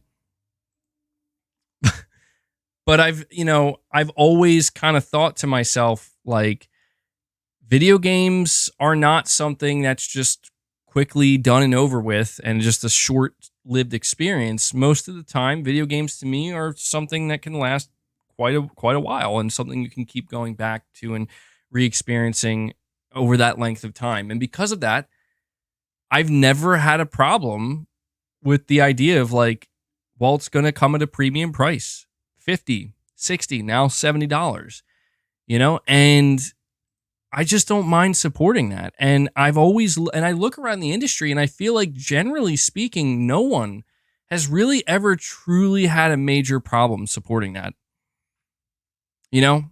I feel like it's only just up until recently with the whole new subscription-based model where a company like Microsoft that basically can say, we can just eat the cost. We could just eat it for as long as we need to eat it. And in doing so, we're going to condition gamers to where you shouldn't have to pay full price for a game. And that's exactly what they're doing. And they're doing it successfully. And I guess that's just still why I'm just like, look, Sony can't do that. Nintendo can't do that. If they could, I would be encouraging them to do that. But they literally can't. Microsoft can. And so that's why when I look around and I'm like, okay, well, in order for this to be sustainable, we need to charge a premium price. That's coming from both Sony and Nintendo. And that's where it's like, that sounds fair to me because that's the way it's always been. And it's only continued to get better and better. So I'm okay with that. And what Microsoft is doing here, again, it's not even that it's not possible. I think it's possible for them. I'm just saying if they ultimately like get their way, right? Where does that who's going to be there to match that? That's the point. Like, who's going to match that? And I don't know, maybe the future is they're unmatched. Right? Like maybe that is the future. The future could be Xbox kind of standing alone for a long, long, long, long time. In this ecosystem they've created. I don't know, man. It's difficult to navigate, looking into the future and how these things work out. But all I know is that sometimes I am against the grain, and I'm willing to fight for that. Like even talking about digital versus physical games, like I still care about physical games. And yet I see so many people that are just like, yeah, I don't care. Like I buy my games digitally. I'm just going to keep buying them digitally. And I totally get that. But where I start to get bothered by it is when it becomes clear that we're getting to like that kind of falling off point. Like we get to that, like you see these companies, these corporations where it's like, let's just start going all digital, or let's remove the disc from our, disc reader from the console. And it's like, look, I get it, man. I get it. People like me are starting to fade. People who are traditionalists and whatnot, and like to buy their physical games and own them that way. And in that sense, I could also understand why in the coming of the digital age and digital becoming more relevant than ever, and it is more relevant than ever, I also understand that there are going to be a lot of people that are like, well, having a subscription service and getting these games fed into them, I can understand all of this. It's just that I don't know, man. It's just not a pleasant feeling, I guess, to just kind of see how like a corporation like Microsoft, when they can't get their way, it's like, well, we can get our way, and we're gonna force it, and we're gonna brute force our way, and we're gonna do that through, the only way that they can, like I said, man, and that's through just copious amounts of money. So I don't know how I got onto the discussion of. I think I just kind of got on the discussion of physical versus digital gaming because it's just sometimes it kind of feels like that a little bit. You know what I mean? It's like I honestly wouldn't care. I've had these conversations with you guys. I've said before, like if Microsoft just wants to do their own thing, and that's all this is about, like they don't care about Sony, they don't care about Nintendo, they're just going to do their own thing. And they're just going to grow their service, and that's all that's going to matter to them. And they're just going to put their service anywhere they can. I'd say fine. To me, that is Microsoft truly giving up in terms of we're not fighting Sony anymore. We're out of this market. We're carving out a whole new market. But that's not what they're doing. And that's where my problem lies. That's not where my problem lies, in that they are going after Sony by making games exclusive. They are going after Sony when we see these leaked emails saying they're literally planning on spending them out of business. And that's where it's like they're going to ultimately, if they continue to eat up these publishers, they're going to put Sony in a position where Sony will have no choice eventually but to try to match Microsoft, and they're not going to be able to. They're just not. So the question then becomes, can Sony... I saw somebody say this, and this was an interesting take to me. This was actually very interesting because I actually could see it working out this way. I don't know, though. It's very early to determine. The market share hasn't shifted yet. Somebody said Sony is going to end up being like a more mature version of Nintendo, where they're kind of just in their own space. They have their own market carved out, and they're doing their own thing. And because of that, they're still selling games at premium price points. You know what I mean? They're still selling traditional console hardware, and their business model mostly revolves around traditional console hardware. But I'm not so sure about that, because then when you look at the fact that they just announced cloud streaming for PS5 games is coming, you see PlayStation Plus Extra and Premium, and it's like, I don't think that's where Sony. I don't think Sony wants that to happen. I think Sony's going to try really hard to make sure that doesn't happen. But it is interesting to think that. But if Microsoft keeps buying publishers, how exactly are you going to compete with that? You see what I'm saying? It's a really strange and unique situation, and definitely will go in the history books as one of the crazier times in the gaming industry. No doubt about that. No doubt about that. MBG, isn't it funny how Microsoft said Sony is not competition, but they're trying to actually kill Sony? Yeah, again, it's. I mean, wasn't it Phil Spencer that said that? All right, let me see here. Lone Survivor. Lone Survivor, you're saying. Then you have fanboys like Dustin. I think you're talking about Dustin defending Microsoft's dirty tactics. If the deal goes through, Sony better buy Rockstar Games or go harder. Well, so that's the thing. I've talked to you guys previously about how there is at least one positive takeaway from this situation. If it goes through, and the one guaranteed positive thing for PlayStation fans anyway, I'm not really speaking long term here. The guarantee is, if this goes through, obviously we're going to see like Xbox fanboys losing their minds and shit. And, you know, some people, even myself, might be annoyed and be like, wow, okay, I guess that's it. But the fact of the matter is, it will absolutely force Sony's hand.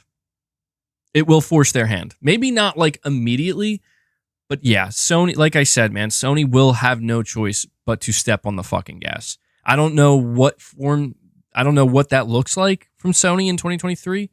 I don't know if that looks like suddenly they're making more acquisitions, or suddenly they're revealing a barrage of games, or I don't know. I have no idea what that looks like. But that is, I think, you know, that is just a competitive reality where Sony knows what Microsoft wins when they get Activision Blizzard. Sony's not stupid. They know what Microsoft wins, and they know the long-term ramifications, the potential long-term ramifications that could have on their business. Now, we think back to that leaked Jim Ryan email where he said, we're going to be okay. We're going to be more than okay. I think that's true.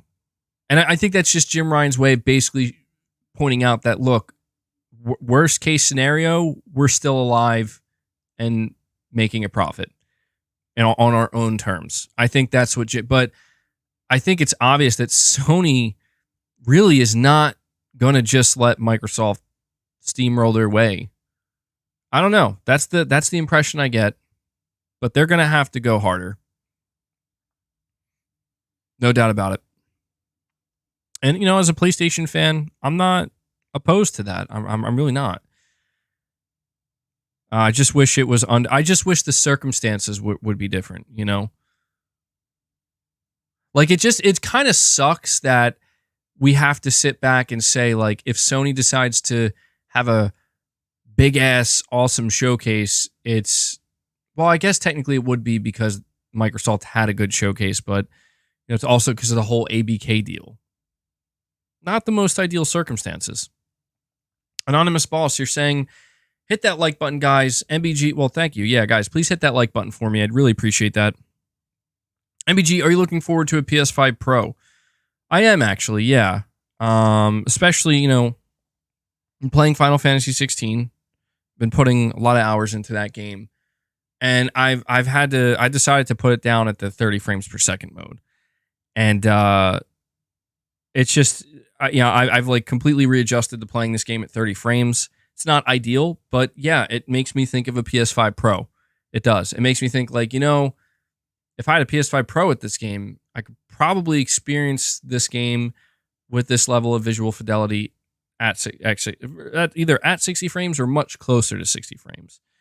You know, I just want to really quick. I know this is not part of your question, Anonymous Boss, but holy shit, dude.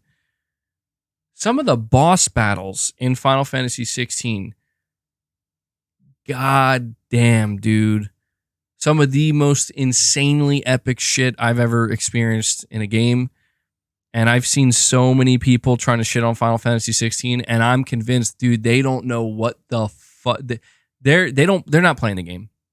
They're not playing the game. They don't care to play the game, and they're fucking missing out, dude. Like, I'm sorry, but they are. Like, I can see some of the aspects of Final Fantasy 16 that some people might find like not too ideal. Like, maybe there's too many cutscenes. There are like some, maybe the drama and the characters aren't doing it for him. But at the very least, bro, dude, the combat and the boss battles, oh my lord. I do not understand how people are coming to these conclusions with Final Fantasy 16. I am genuinely convinced that we're just either not playing the same game or you're just not playing the game at all. Not saying it has to be like a 10 out of 10 masterpiece. I'm not even saying it's what it is, but Jesus, dude. Crazy.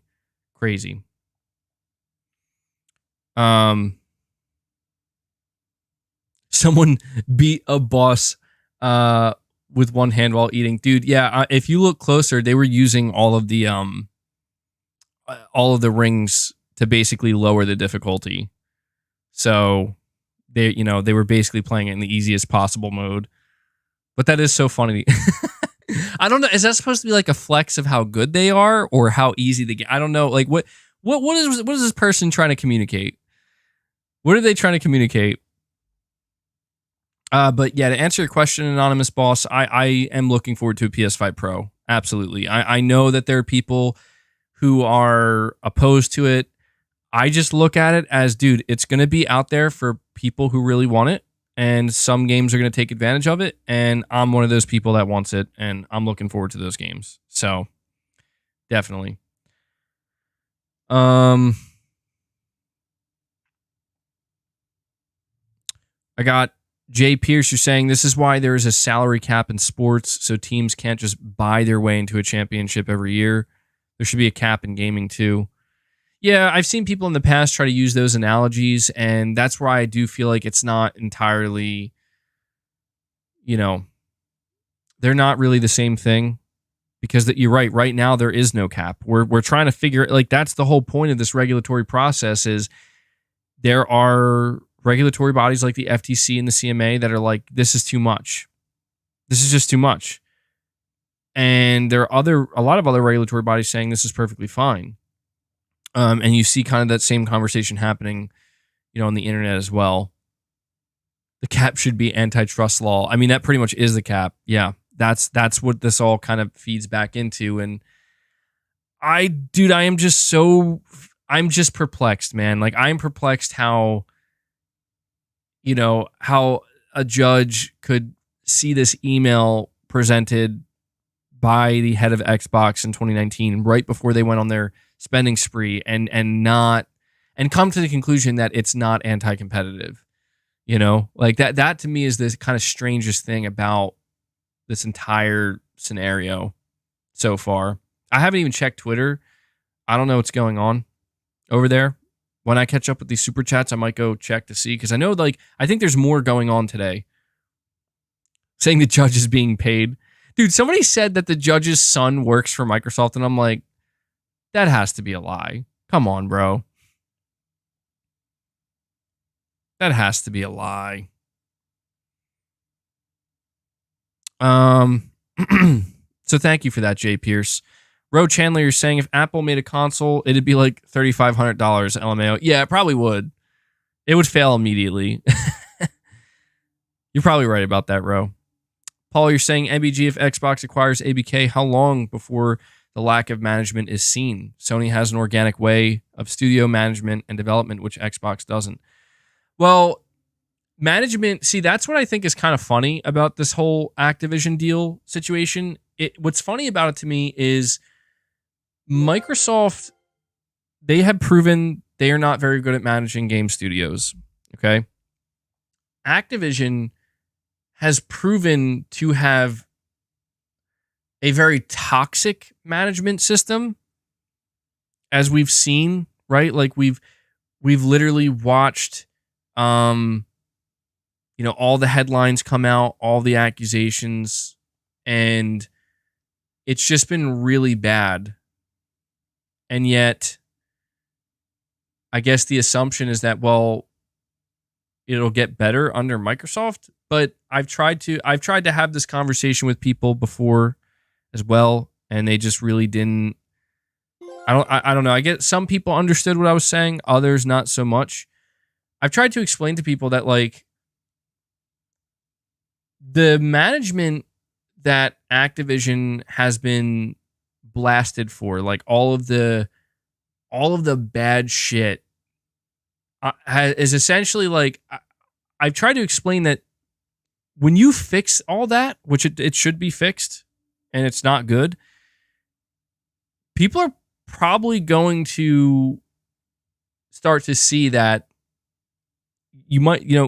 things are going to change. Like when things change at Activision, the way that they're run and the way that, the management runs things, you're probably going to see a change in the games too, in the output, in the final product, everything in between. And that's just something that I don't think many people have considered, while everybody's busy enjoying the yearly Call of Duty output and all of these games coming from Activision Blizzard, I don't think they kind of put two and two together that you have like all of these horrible, reports coming out about how shitty the upper management at Activision Blizzard is. And it's just like, I don't know what you want me to tell you, man. Like, this is how they've operated their business for like decades, and I think it's just comical that people think Microsoft's just going to swoop in and be like, we're going to fix all this. Like, no, they're not. I'll tell you what Microsoft's going to do with Activision Blizzard. They're going to say, so whatever you've been doing, you just keep that going, and we'll just collect that money and collect those subs. That's what's that's what's happening. And so I don't know. Hopefully Activision can improve their shit.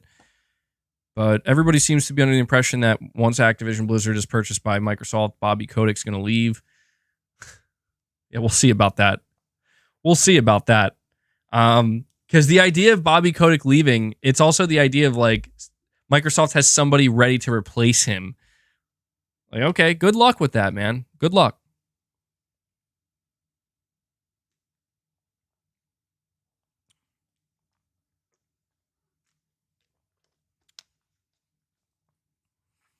All right, let me see here. We got Josh. You're saying not sure why you give some of these people the benefit of the doubt or try to be fair. I don't think these people even play games, bro. It's a cult. Xbox's plans have been clear since Bethesda. Call me a fanboy, but at least Sony's out here releasing games for fans to cheer on and have their back. Xbox dudes cheer for the decimation of gaming. Sorry, I just think that's a funny way to put it. It's because I'm sick of it too, man. It is fucking sickening. It is sickening, and you're right. I don't know why I give them the benefit of the doubt, because the reality is they would cheer on Xbox no matter what. I've watched it. I watched in 2017, 2018, 2019, 2020 when Xbox was circling the fucking drain, letting their customers down, letting their fans down, and I watched these guys, and they would rally over and over and over again, right? And they'd make up every fucking excuse. And it would just be a rinse and repeat cycle. And so you're absolutely fucking right, man. I see these people. I see how these fucking Xbox influencers and content creators and people on fucking Twitter and shit who do nothing. They basically do free marketing, like by like posting like, here are all the studios that Microsoft, whatever. And they fucking get invited to like these Xbox events and they hang out with the fucking executives and shit. It's like, shit's fucking nasty, bro. And you're right. You're fucking right. Like, I don't know what the hell it is. Like, I don't know. I don't understand how people don't clearly just see literally right in front of them. Like, are you not aware of like what's happening right now, man? But they don't care. That's the problem. It's a problem. I understand. Like, don't get me wrong. I understand that like a lot of people point out, well, like PlayStation fanboys can be really toxic as well. Yeah, you're damn right. There's a lot of fucking toxic fanboys that go, on each side, all around. It's bad. But that's what I've been saying for years, for literally years. Pretty much since I decided to embrace PlayStation as a platform where I want to play. They make good fucking games, dude. They seem to care about their games. At least enough to where they aren't willing to just put out, disappointment after disappointment. They seem to know how to manage their studios and run their studios. They have a great respect. They seem to care enough, to nurture their studios a bit and grow them in a positive way. They're not perfect, but it is sad, man. It is sad to see certain individuals out here. It's just like they only see things truly one way, like just one way, and they push and they push and they push and they push and they push, and they get rewarded for it. They get rewarded for it is what happens. And yeah, man. I don't know what to say at this point. I feel like I can people will decide. I can't decide for them. The market will decide, and the market has decided that, hey, man, Xbox, they're looking good now. They were looking like shit yesterday, but today, ooh, it's looking fucking good. And you know what? That's where I take a step back and I say, I disagree. I don't really see what you're seeing, but that's fine. I'm not the market. I'm just one person. Saying let the games do the talking. Yeah. I mean, that's where we're at a point where, okay, well, let's see. We'll see what we'll let the games do the talking on both sides. But yeah, Josh, the one thing that, as I say, the one thing that truly is difficult to continue to watch is I'm literally seeing it's like, I get it, man. Like, I get it, but I'm seeing like these. There are two groups of people. Okay, one are the outward fanboys. People would not probably consider me that, like a person who is a big fan of a specific platform, and they don't hide it. They don't hide that fact. And then there are the closet fanboys, right? Like there are people who they try to basically convince everyone that they're like either in the middle or completely outside. But as they continue to speak and as they continue to, create or post or whatever it is that they're doing, it becomes obvious that like, dude, you're either like you're a fanboy, like who just won't admit that, like you try to hide it. You actively try to hide it. You know what I mean? Like aggressively. And a big way that they do that is by actually making fun of the types of people. Like you're the same way, but those are the two types of people. And it's so funny because those two types of people, what do you think they're talking about right now? What do you think their content is focused on right now? It's literally focused on shitting on the FTC. A government regulatory. This went from fucking talking about their excitement for games and games coming to Game Pass to we're now fucking clowning on a regulatory body. It's like, okay. That all right, I get it. Like I'm not saying I would do I'm not saying I would do it any differently, but it's just like you see what I'm saying? Like it just makes it clear like where certain people stand. And I've at least tried. I understand that there are a lot of people who they just don't, they just view me in one light, and I get that. I'm not here to try to change that. But for those who followed me for a while, you at least know that I at least try my best to view things from different angles, to try to understand where people are coming from. But there are just some times where it's like, I don't get it. It is what it is. Shilling for monopolization. Yes, exactly. Exactly, man. So I appreciate the super chats, Josh. You're saying, to be fair, the FTC is being clowns in this court case. No, I get that. It's just like, I'm just curious to see if like they talk about this too, you know? Like, are you, because I talked about that Jim Ryan email. I talked about the fact that Jim Ryan fucking lied. Yeah. Jim Ryan. He earned the name. I talked about it. I gave my thoughts on it. I didn't hide that. You know what I mean? But we're also going to talk about this shit. We're also going to talk about how badly Microsoft's lying too. I wonder if they're going to talk about that. I wonder if they're going to talk about just how nefarious this makes Microsoft's plans look.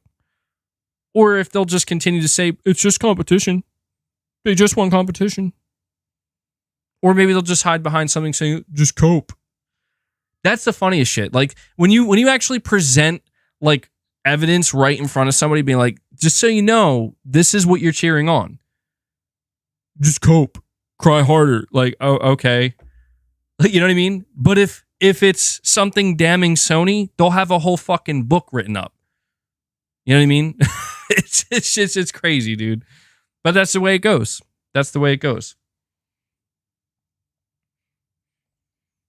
Let me see here. We got Disco Cobra 2013. You're saying, we'll always prefer physical copies. Rather have the disc with the full game on that disc rather than just with the license. Full game on disc. Want the artwork, case, booklet, if it has one. They can take away digital. Yeah, that's how I feel too, man. Like, again, I understand the convenience of digital gaming, and I totally respect that people actively choose that as an option. Like, that's my thing. I don't mind. Or maybe they just don't care. There's nothing wrong with that. I'm not like somebody who's aggressively pushing physical, like, no, digital gaming needs to go away. No, not at all. I bought digital games myself at times. I'm not like that. But I do ultimately feel that the reason why it becomes more important for me to talk about physical games and for people to try their best to, at the very least, try to support the option. You know what I mean? Like, and that's like my big problem with, for example, Remedy. Like, Remedy and all the reasons they're giving about not doing, it's just clear that they just don't want to do it because they just want to sell the game digitally. It's like, I get that that's your choice, but I don't like the precedent that sets, because you could release your game digitally for like the first year, the first 6 months.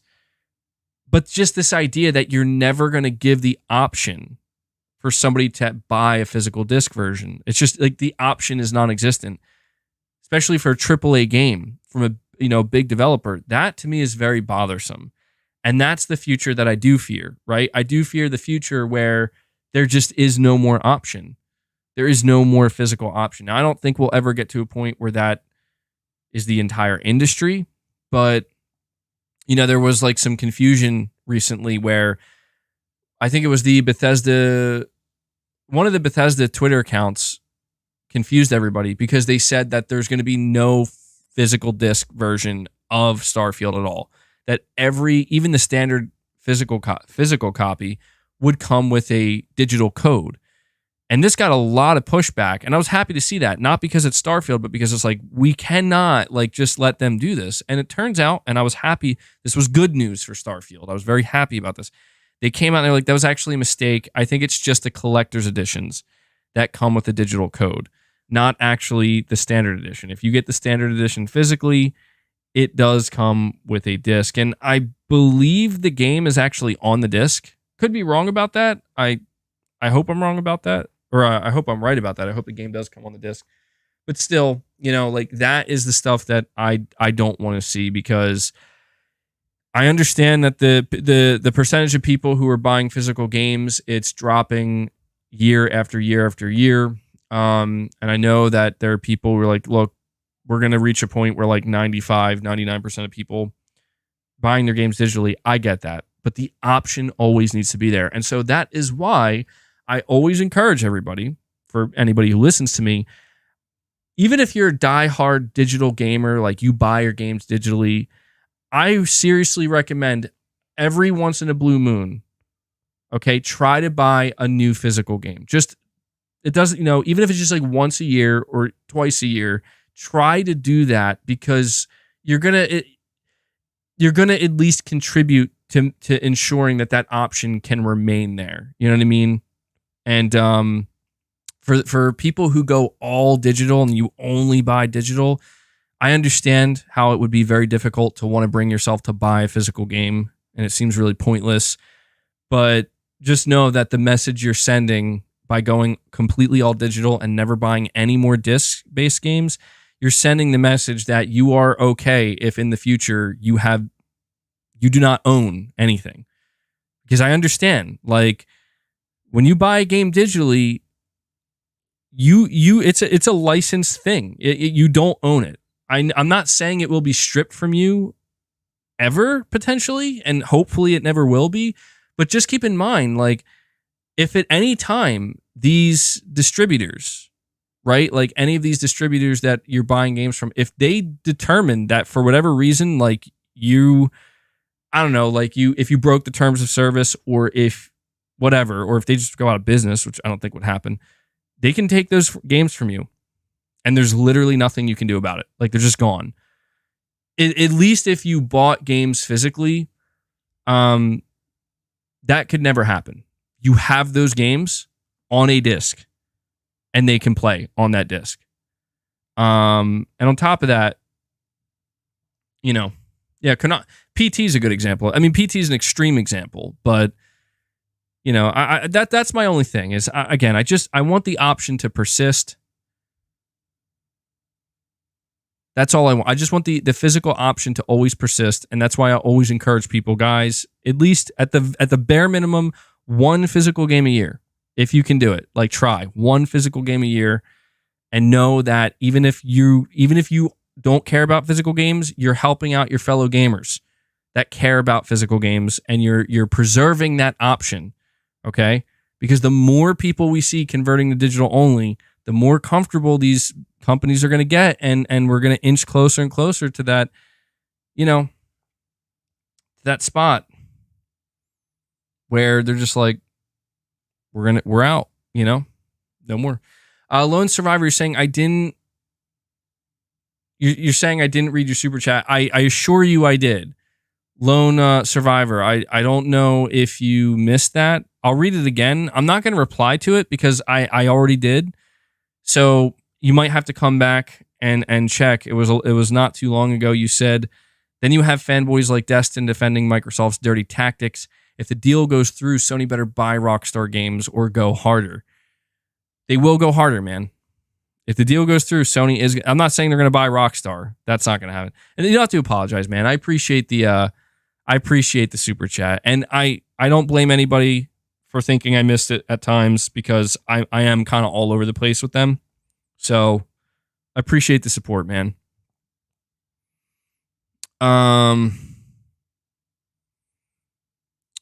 Mr. Leaner, you're saying, why are people so fixated on 720p? Final Fantasy 16 is 1080p to 1440p, 30 FPS, just like Starfield. The real issue is that we need better hardware like the PS5 Pro. Well, because you have to understand, like, this is what I'm talking about. Final Fantasy 16, unfortunately, is being caught in the crossfire. There are going to be people who say this isn't true, but it's 100% true. Final Fantasy 16 is being shit on by a lot of people who, A, aren't buying it and have no intentions of buying it, and B, are only going to shit on it because it's a PlayStation exclusive. And you have to understand, like, this game, this third-party exclusive is releasing during a time where Sony is getting dragged in court by Microsoft and the internet for these types of games, even though their competition is buying publishers. And yeah, dude, the amount of people that are trolling where it's like, oh, 720p, 26 frames per second or some shit like that. And it's like, these people are just straight up fucking dumbasses. Like, I don't know if they realize how stupid they actually look. They probably don't care, but they genuinely look like some of the dumbest motherfuckers on the planet, because it's like, bro, you don't fucking play video games. You don't. You don't play video games. And it shows. It's obvious. If you played video games, you wouldn't be talking shit because you'd be busy fucking playing video games. You'd be busy playing a game like Final Fantasy, realizing, damn, this game, look, at the very least,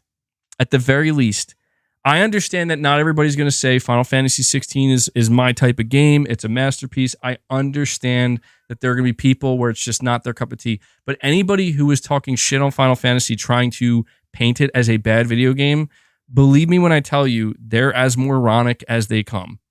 They are. And I'm not saying that because it's exclusive to PS5. This game, I'm fully anticipating Final Fantasy 16 is going to release on everything. Okay, I'm somebody who finally dipped my toe in the Final Fantasy universe with Final Fantasy VII Remake, and I thought that game was fucking phenomenal. And I won't lie to you, so far I do not think 16 is better than 7 Remake, but it's pretty damn close. But everything I've played of 16 so far, I am just like, dude, this game is impressing me in a lot of ways. It's doing a lot of things really well. And you could just tell that they're trying really hard to impress the player here. And for me, they are impressing me. And it's just sad to me to see that the development team and the people who you can tell worked so hard on this game, they have to deal probably with way more bullshit than any player is, because there's just a group of fucking toxic douchebags who they don't play games. They don't play games. They don't care about games. They're here to just cause problems. And it's quite sad. It's quite sad. But the good news is those people they probably don't realize it, and it's actually comical to think, but those people are at the bottom, dude. Like they are literally dragging at the bottom, and no one's really paying attention to them. And I know that you're saying we know that if it was on Xbox, it would be getting praised. No, dude, like, let me ask you this. Do you think that, would there be toxic douchebag PlayStation fanboys that would shit on Final Fantasy 16 if it was an Xbox exclusive? Yes. Yes, there would be. And that's what I'm saying, man. Like, you just got to cut that shit out. Saying is Skill Up a moron? I don't know. I haven't watched Skill Up. Did he review the game? I haven't watched Skill Up's review. What, did he not like it? What did he say about it?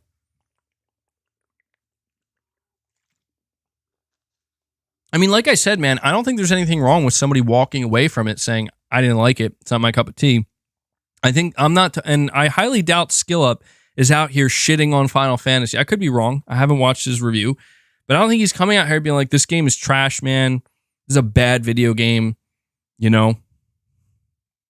He called it a bad video. Wow. No, nah, you're trolling. You have to be trolling. I'm going to have to look into this. I haven't watched it, so I don't know. My name is Money. You're saying he was completely fair about it? Does that mean you don't agree with what Digital Foundry said? I didn't watch the entire... I only caught a snippet of the Digital Foundry video, a few snippets.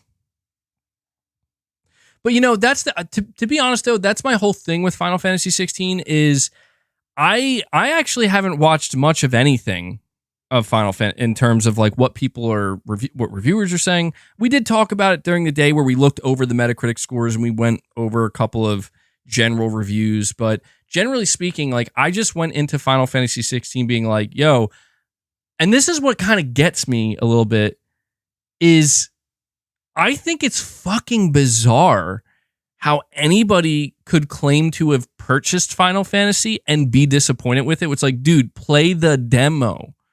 Like the demo, like even if you don't play the demo, there's so much gameplay out there. Like before the game launched, there was so much out there for people to consume to know if this is going to be their type of game. And that is kind of funny to me where it's like, how could you watch and be exposed to all of this content regarding the game? Like they're literally deep diving, showing you what this game is. And then there's even a demo that gets you familiar with the game. And you know what my conclusion is based off of what I'm seeing? Based off of what I'm seeing, this is the conclusion I've come to. There are a lot of people who went into Final Fantasy 16 with a certain expectation because of the history of Final Fantasy.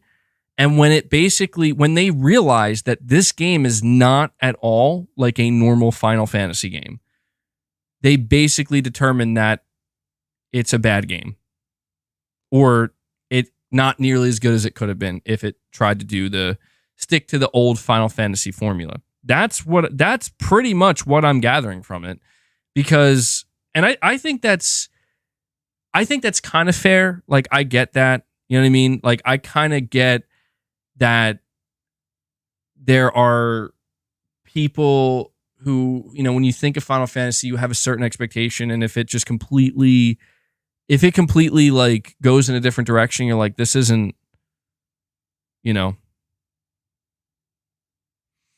Skill Up is just a guy on YouTube. His opinion is no more valid than anyone else's. Yeah, that's true. That's true.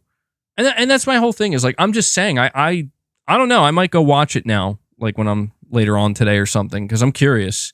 I'm a little bit curious, but I'm kind of not at the same time, though. You know what I mean?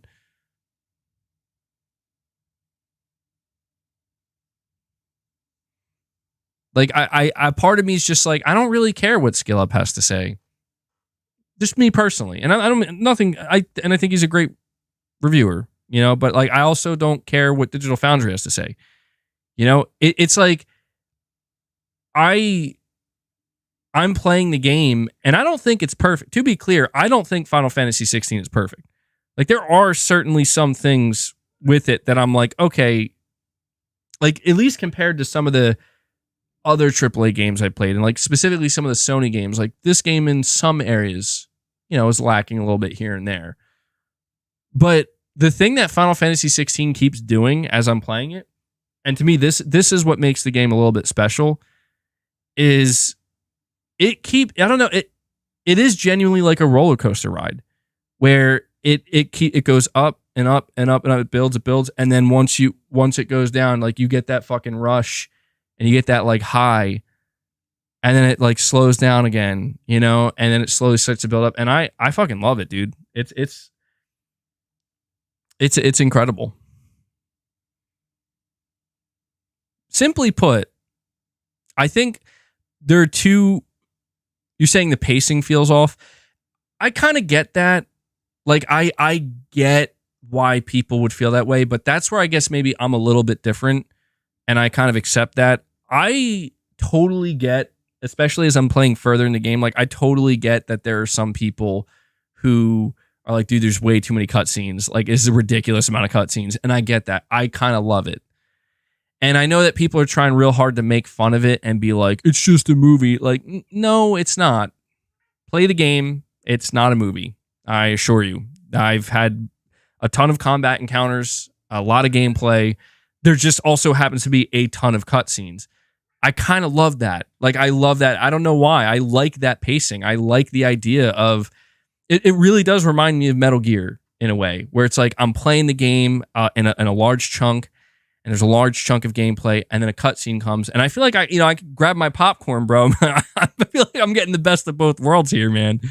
But I totally understand why there are some people, when they go in the games, they're like, I don't want to watch long cutscenes. I don't want there to be too many. I totally get that. So, but I don't know, man. The acting is really good. Sid is a great character, bro. Like, I thought Clive was gonna be like my dude. Like, yeah, I'm Clive, man. But dude, Sid is stealing the show. All right, like shout out to Sid. He is the voice, dude. Whoever the voice actor is they got for Sid, now that guy has a voice, bro.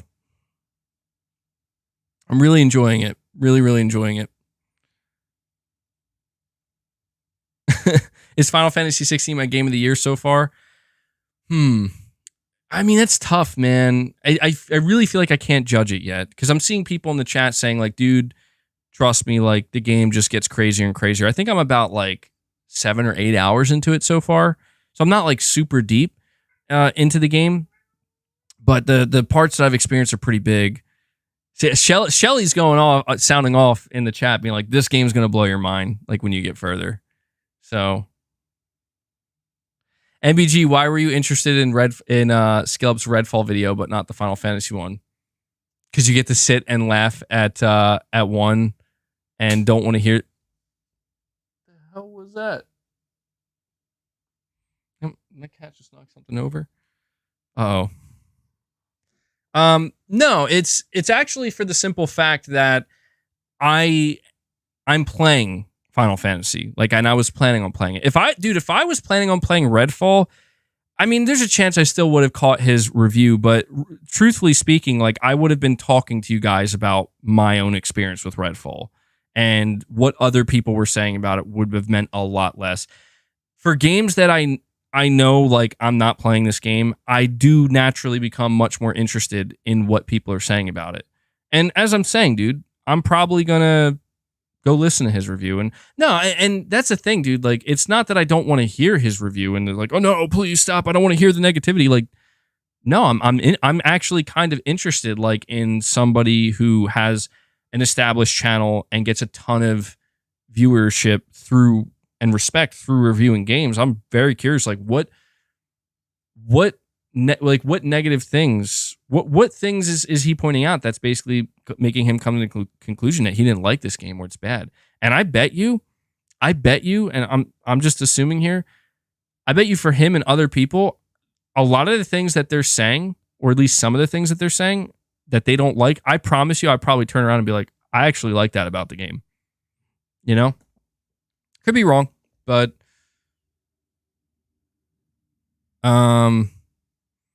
yeah, I won't lie, dude. Like, come on, it's obvious. Like, I was always gonna laugh at Redfall, but was it just me laughing at Redfall? I don't think so. Like, I don't think it would be fair to say, oh, MBG, because he's a PlayStation fan, wants to laugh at Redfall. Dude, everybody was laughing at Redfall because it was a fucking joke, dude. You know? Let me see. Green Monkey, you're saying Microsoft could buy Bethesda and Activision because they had issues. Bethesda was losing money and Activision had corporate issues. Not sure if there are any such publishers available. That's a good point. That is a good point you're making. Basically, what you're saying is that it was easy for Microsoft to scoop up both of these publishers because they wanted to be purchased. To where, on the other hand, you know, that's just it. A publisher would want to have to be purchased. And if things are going well for an independent publisher, then they really have no reason to sell. Ubisoft, I don't know. I even wonder if Microsoft would want Ubisoft. You know? Man, that would be crazy, though. If they went for Ubisoft next, that would be crazy. So that's a good point, Green Monkey.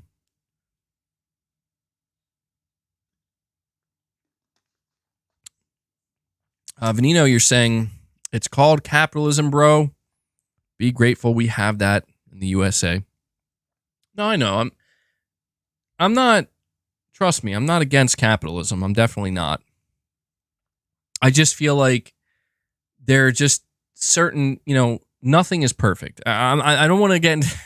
I don't want to go in that direction again. There's no perfect system. There is no perfect system, and I understand, like, look, even with the way Sony and Nintendo do things, it's not perfect. I guess I just feel like the way that Sony and Nintendo have done things have proven to be pretty good, generally speaking, like good enough, certainly. And I don't have a problem with it.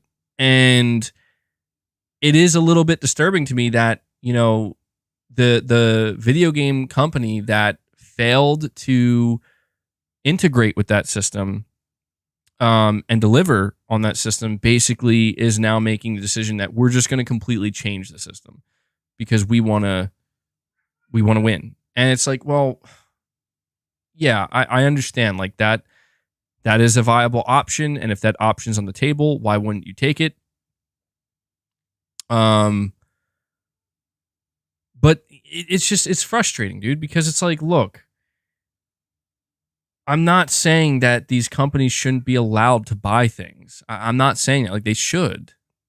But it really does come down to, like, what is the end game? What is the true intention? And that is the job of the regulation, of the regulatory bodies. They have to figure out what is the true intent here? Is the true intent genuinely at the heart of it something that can be good for competition? Or is it something that is more nefarious and there's actually a kind of bigger picture end game that only this company, not maybe that only the company sees, but that they're trying very hard to hide? And I'm of the mindset that yes, there absolutely is a nefarious end game to Microsoft here. And that to me is why they just shouldn't be allowed to just buy things at like whatever they want, whenever they want, because the intent is not a good one. It's not. If what they said was true, listen to me. If Microsoft was releasing Starfield on PlayStation 5 and they came out and they were like, Elder Scrolls is coming to PlayStation 5, all these future Bethesda games are coming to PlayStation 5, and every future Activision games coming to PlayStation 5, I'd be like, okay, there's nothing nefarious here. Like, they're dead serious about just walking their own path. They're not trying to end Sony. You know? I'd say go ahead. Who cares? Let them have them then. You know? That's literally not what they're doing though. This is what pisses me off about Microsoft, is that they're trying to have their cake and eat it too. They're trying to make these big nefarious plays, but they're trying to convince everybody around them that they're the good guy and they just want to better gaming and improve it. Like, no, you don't. No, you do not. So please stop lying. Please stop bullshitting. And I really wish they would do that, so that way these dipshits on the internet would stop buying into it and parading that shit around, you know?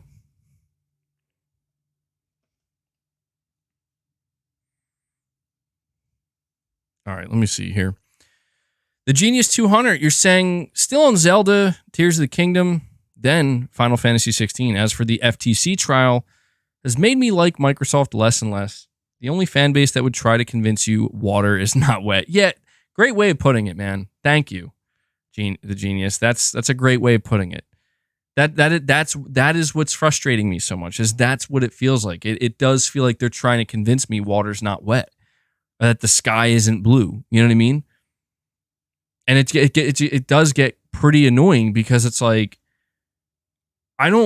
I get that. Like, I get that there are going to be people who are delusional and are going to try their best to convince themselves of things, but you're doing that while simultaneously pointing the finger. And that's where shit is just like, what are you doing? Like, what are you doing right now? You know? Because at least when I point the finger and I point it at Microsoft and their fan base and I say, you guys are fucking liars. Like, you're just straight liars, or you're delusional, or both. At least I can also turn and point the finger at Sony and say, hey, you guys have fucking lied too. Granted, not as much, right? But yes, Jim Ryan lies. He does. But at least I can, when I'm pointing the finger at Sony, it's just like, but you guys still do a good fucking job. You do your job and you do it well. And as a paying customer who expects you to do that job, at least I can walk away with that. So at the end of the day, you know, that's the big problem here. So many people pointing fingers, when in reality, it's like, dude, you should be pointing it back at yourself, man. You believe in generations? Oh, come on. How do we really have to go over this again? How that quote was taken out of context, bro. But yeah, no, Sony, I'm not saying that they straight up aggressively lied, but fuck, man. Like, that was a dumbass thing to say. Yeah, see how I can admit that? See, it's not hard. It is a dumb thing for Sony's marketing team and Jim Ryan to say, we believe in generations, while simultaneously turning around and saying, by the way, we're going to make sure GT7's not actually a PS5 exclusive, and we're going to keep making games cross-gen. I get what you're saying, Jim, that you do care about the generational leap in terms of we want to have features that are unique to the PS5, which they do. They do. You know, the DualSense, the instant load time. I mean, fuck, man. Like, the PS5 loading shit instantly. I sometimes sit back and I think, man, Remember what it was like waiting anywhere between 30 seconds to potentially up to 2 minutes for some games to load? So I get it. Like, yes, the generational leap is important, but there was a much better way and a much different way that Sony could have communicated that, knowing that they were planning on continuing to, release cross-gen games for the foreseeable future. All right. So it's not, again, like it's not difficult for me to call a spade here. It shouldn't be for anybody. But the reality is, like, again, when it boils down to something so simple and the most relevant thing, one company has done their job and they've done it well. The other has floundered. And now they're trying to make up for that in the only way they can.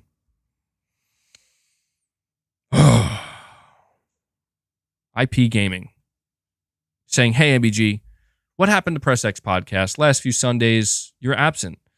Might want to edit your Twitter bio if you don't do... Oh, yeah. Damn. Thank you. You know what? Actually, thank you for that, IP Gaming. I totally forgot about that. Saying also, Final Fantasy 16 was meh. Well, hey, to each their own, man. But what Press X Podcast is retired for now, anyway, because there's really no, as I explained before, and maybe you missed this, and you're right, I do have to fix my bio. Thank you for pointing that out.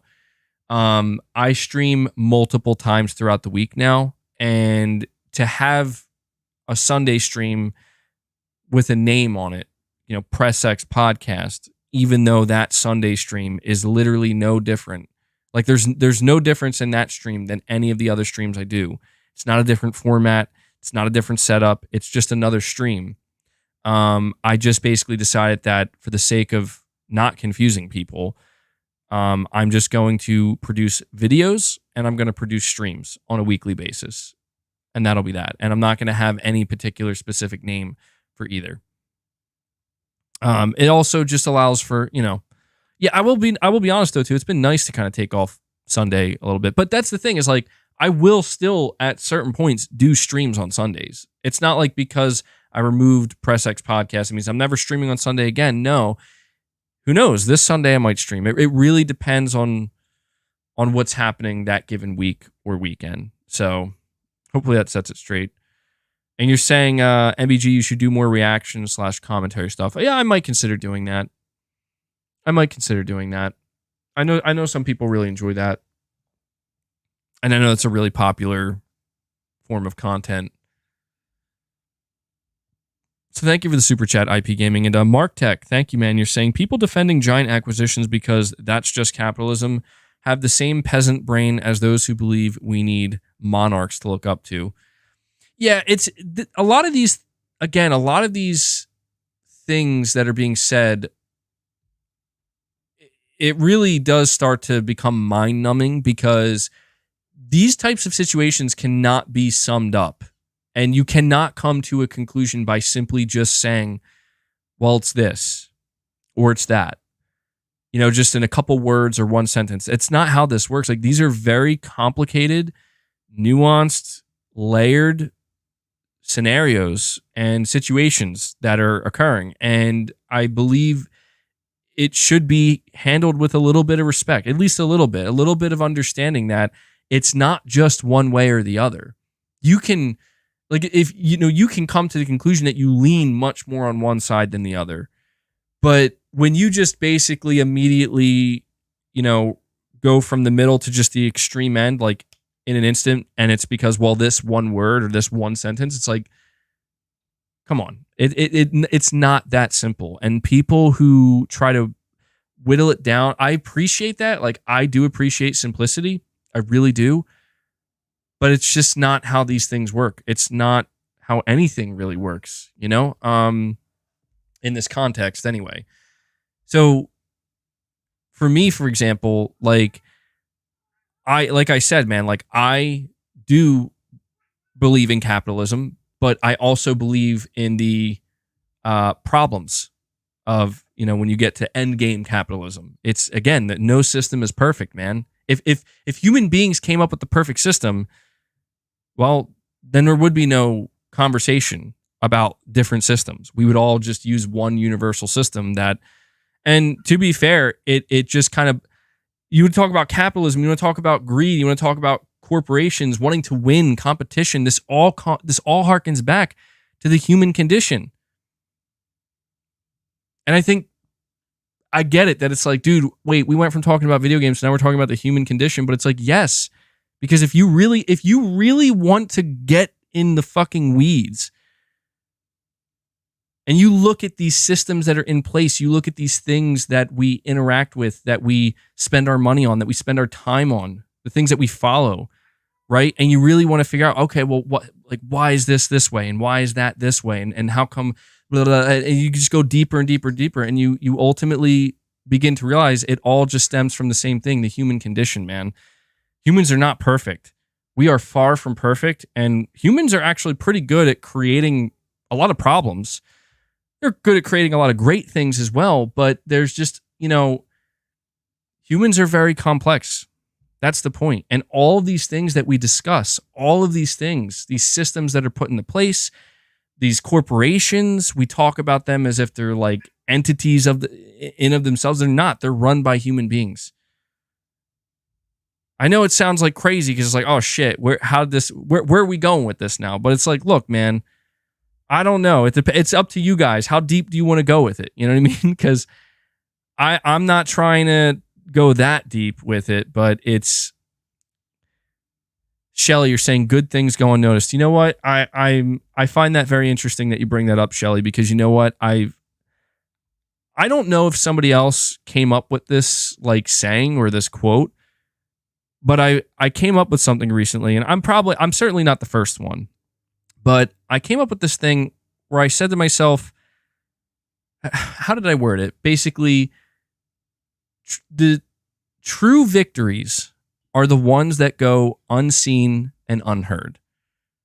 That I believe is, I think that's what I told myself. Like because I dabble in philosophy a little bit. I'm a deep thinker from time to time, and I ponder about life all the time, like more than I would like to, dude. It can be annoying sometimes, where it's like I'm tired of always thinking so deeply about things. Like sometimes I really wish I could be more simple-minded. I know I come off that way a lot of times here, but I really do think very deeply about a lot of things. And I don't know, man, that is as I get older and I observe life, and especially now in today's day and age, you can see so many things that go on all around the world in an instant. And my firsthand interactions with things, that's kind of like a mantra, that I've come up with. It's that like true victories are the ones that are unseen and unheard. It really does seem like that to me, because I think about it all the time, and I'm like, the happiest people in life, they're not out here, sharing much of anything. Not to say they're selfish. It's not that. It's just they are living it, man. They're living it. And they're not the ones bragging. They're not the ones yelling. They're not the ones fighting. They're not the ones harming. They're happy. And, just think about that sometimes. So, I don't know. We just we've entered the philosophical segment of the stream today, which I don't list on the titles. But yeah.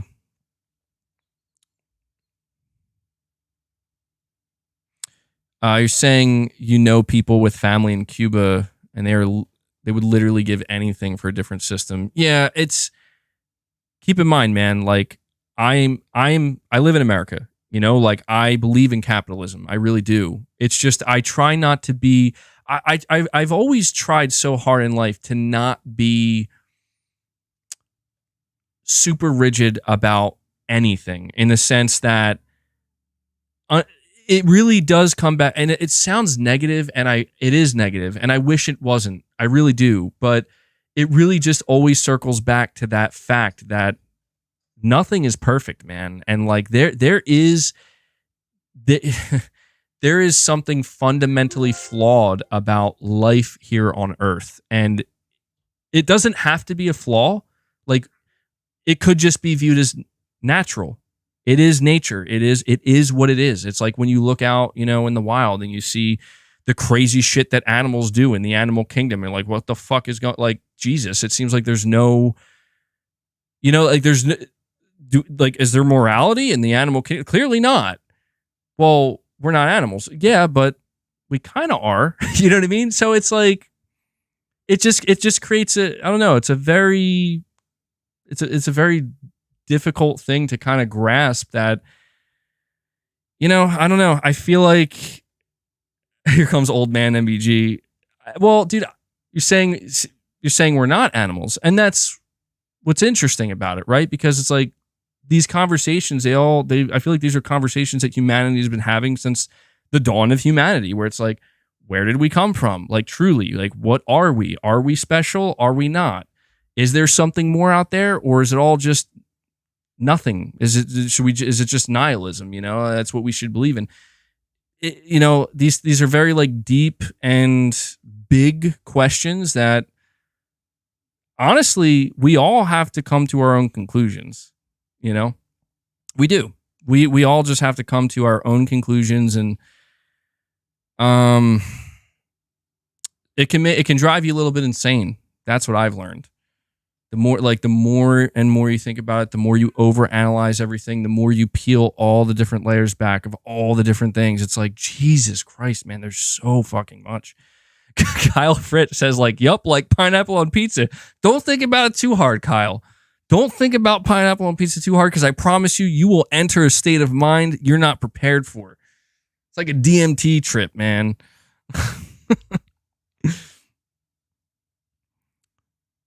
All right, let me see. We got Wabu Dude saying, "Hey MBG, what games?" Wabu Dude coming in being like, "Yo, we got a real MBG back in. What games are you looking forward to after Final Fantasy 16? Keep up the amazing work. P.S. I love the rants. Well, I'm glad you enjoy the rants, man. Let me think. Games. There's a lot of games I'm looking forward to after Final Fantasy 16, and I think maybe a week or two ago I went over a whole list of games that for the remainder of the year I'm looking forward to. Just off the top of my head, I'm looking forward to Helldivers 2. I really want a release date on that. The reason why I'm so eager for Helldivers 2 is because I have my single player fix right now with Final Fantasy 16, and my single player fix is going to continue with upcoming games like, I mean, even though I'm not happy it's digital only, I think Alan Wake 2 looks good. Spider-Man 2 is coming out. God damn, I'm drawing a blank. My mind went into such a Armored Core. Yeah, Armored Core 6. I don't know, man. I'm still torn on it, bro. I'm still torn on Armored Core 6.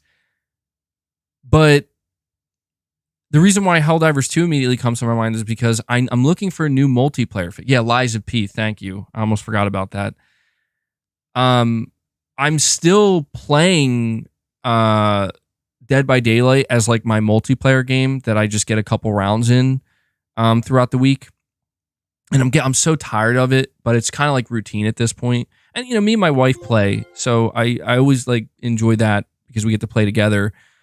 Remnant 2, yeah, I'm looking for that's going to be co-op as well, but that looks really good. I'm definitely looking forward to Remnant 2. I want to try to have Final Fantasy 16 completely taken care of by the time Remnant 2 comes out next month. But I want Helldivers 2 because I want like a fresh multiplayer experience. And I feel like, Helldivers 2 looks great, but we don't have a release date for it. I played that X-Defiant beta, as I said, and that's shaping up to be a really, really good game, actually. Does anybody know when X-Defiant's supposed to release? Fort Solace, yeah, that just got a release date too. I'm actually interested in that. That does look good. Troy Baker and oh my god, what's his name? He's the guy who did Arthur Morgan in Red Dead Redemption 2. Somebody will get his name. I forgot it. I don't know why I forgot it. Summer 2023. Oh, it's actually coming out this summer? Really? I didn't know it was so soon. Shit. And is X-Defiant going to be a premium paid game? That one guy from that one thing. Roger Clark. That's his name. My bad. Roger Clark. Yeah, Troy Baker and Roger Clark in Fort Solace. It's free to play. Okay. Wow. I didn't know that either. That's great. Yeah, I think that game's going to be a hit, man. I think it's going to be a big. I didn't know it was free to play. I thought it was a premium release. Damn. I'm going to be playing X Defiant too. That was fun. I got to look at a list of games again though. My brain is kind of fried from talking so much. But there are many other games I'm looking forward to. Actually, I want to see if I can just check real quick. Let's see. I'll look at the list one more time. So yeah, right now it's Final Fantasy 16. Next in line for me, I don't know if you can count it as a single player game. Like I said, Remnant 2, I think that looks really good, and I'm excited for that. After that, let me see. Atlas Fallen actually looks relatively promising. I saw that game Immortals of Avium got delayed. I might look into that. That looked pretty good. I know a lot of people are excited for Baldur's Gate 3. I'm not familiar with Baldur's Gate at all. Like, I don't know if I would. I don't know. What do you guys think I would like Baldur's Gate 3? And my game of the year, Starfield's coming out on September 6th. Somebody says no. Saying Baldur's Gate is too nerdy. You won't like it? Okay. I can get pretty nerdy sometimes. I can get pretty nerdy. Depends if you like CRPGs. CRPGs? What is CRPG? I feel like I should know what that stands for.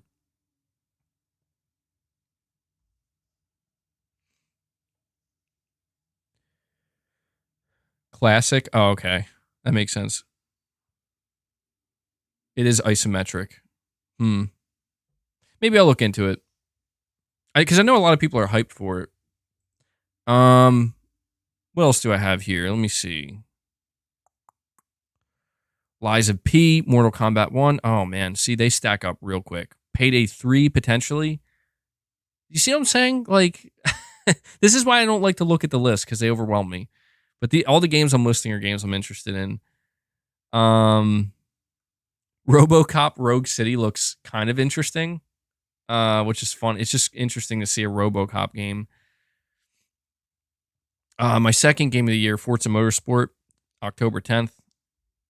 Lords of the Fallen, October. Yeah, dude. Oh my God, Lords of the Fallen and Alan Wake 2 in the same week. No way.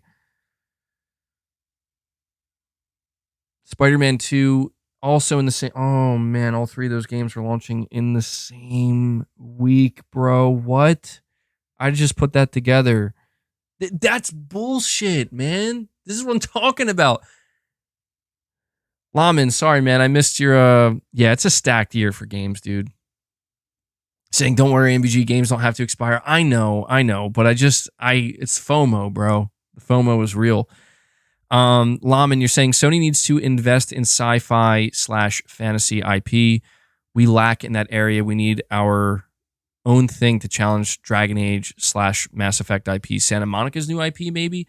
You're absolutely correct. I do think that this is an area where Sony definitely needs to diversify a little bit. And yeah, apparently the rumor is that Sony Santa Monica's new IP that's being directed by Cory Barlog, their new IP is basically sci-fi, fantasy, science fiction. So we'll see. We'll see, man. I mean, it's difficult to imagine what that could look like or what it could be because it could be anything. But that's the rumor.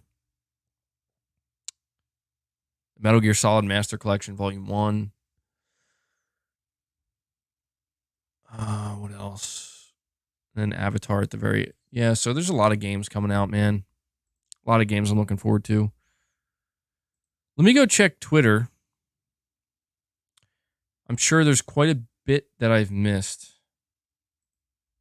Let me go check Steven Totillo.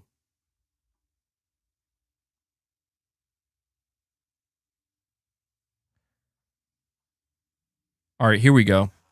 This is very interesting. Jim Ryan's Up first via pre-recorded deposition, PlayStation chief Jim Ryan on why he thinks Xbox games do better in the US than the rest of the world. Quote, many of their games involve an element of shooting, and many of their games involve elements of online multiplayer, both of which typically are more popular in the US. Ryan says he expected Starfield and The Elder Scrolls 6 to launch on PlayStation because prior ZeniMax games had launched on multiple consoles. Then confirms ZeniMax's Deathloop and Ghostwire Tokyo were timed PlayStation exclusives. Jim Ryan is now talking about how Sony collaborated with outside development partners, including Activision, in developing tech for PS5. Specifically says Activision helped with PS5 haptic controllers. That's interesting. Wow, I didn't know that. As was in filings, Jim Ryan says Sony could not share such advanced info if Microsoft bought Activision. This bit fits an FTC argument that Microsoft buying Activision diminishes innovation. It's confusing me, but it's unclear that Activision's contributions to PS5's formation is greater than, say, Bungie to Xbox advances. Case hasn't been made. Jim Ryan is asked why the risk can't be resolved via a contract. Ryan responds, the risk of hardware secrets getting out to the competitor is too great. Wouldn't rely on a contract. Ryan speaking slowly, talking through email. I love how it's like he's talking slowly through email exchanges with Spencer over access to Activision games. Spencer emailed a proposal in spring of 2022 listing committed games to keep on PlayStation. Ryan was dissatisfied. The list excludes Overwatch 2, for example. That's interesting. So, I don't know. Jim Ryan says he had some concerns in January and May of last year as Phil Spencer was emailing that they could strike a deal. He says August note from Spencer, quote, really set alarm bells ringing, end quote. Ryan says Sony met with the UK regulators in the summer, but can't recall if that was prior to Spencer's August email. Adamant deal would harm competition. Quote, I think the harm to Sony Interactive Entertainment PlayStation arises from gamers deserting our platform and going to Xbox, end quote. Ryan says he has no problem with exclusives as a differentiating factor. Did he mind Redfall when exclusive? Quote, I don't like it, but I fundamentally have no quarrel with it, end quote. I love that. I wish I could see this. I have no quarrel with Redfall being exclusive, says Jim Ryan. Starfield, he also says, I don't like it, but I don't view it as anti-competitive. Jim Ryan asked about being approached by Bobby Kotick in February of 2023, meeting with the European Commission over the deal. Kotick offered to negotiate. Ryan responded he wanted regulators to do their job and block it. Microsoft lawyer asked Jim Ryan about that game list, points out Overwatch 2 is on PlayStation. Ryan confirms he wasn't worried when he saw the list about Overwatch 2 being removed. Microsoft lawyer trying to poke holes in Jim Ryan's timeline.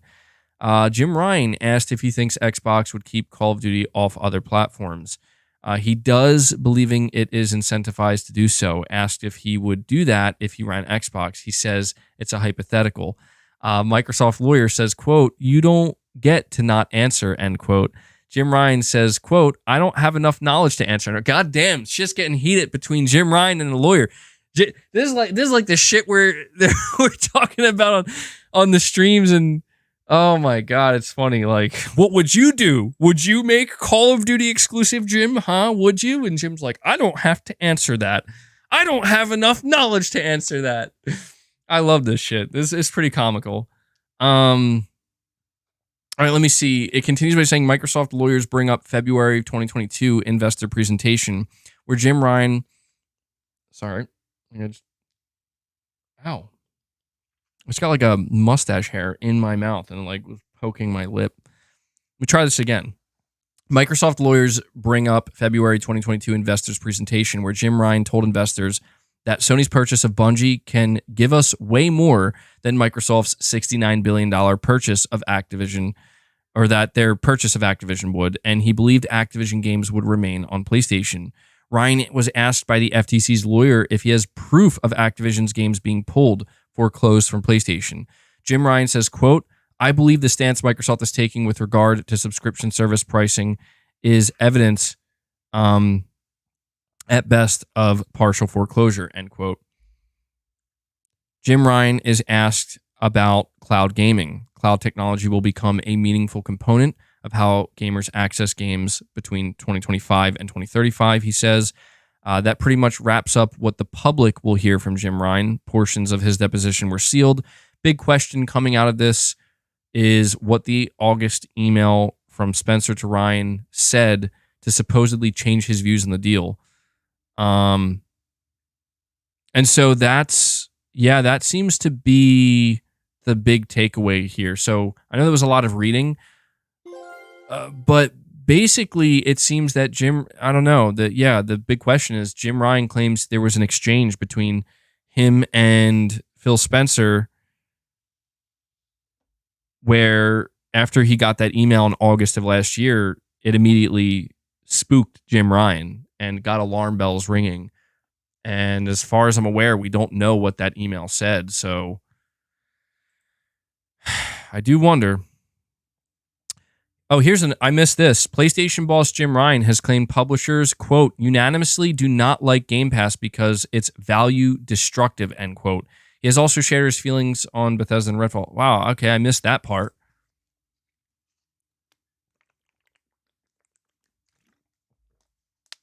Damn, this is interesting.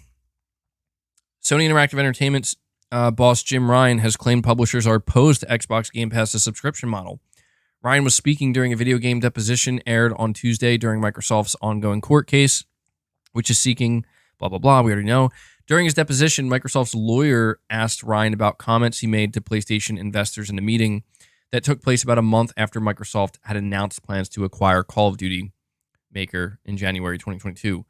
Recounting the discussion, Microsoft's lawyer said Jim Ryan told investors that Game Pass had, quote, driven them to make the large acquisition, end quote. Jim Ryan reportedly continued, quote, I talked to all the publishers, and they unanimously do not like Game Pass because it's value destructive, end quote. The lawyer says, was that true at the time? Jim Ryan says, I believe it to have been true. The lawyer says, you said you talked to all the publishers. Did you? Jim Ryan says, I talk to publishers all the time, and this is a very commonly held view over many years by the publishers. Interesting. I love this. I love the idea of Jim Ryan getting grilled. Not grilled, but pressed, basically, by a lawyer. And I mean, what do you guys think? Do you think Jim Ryan is lying here?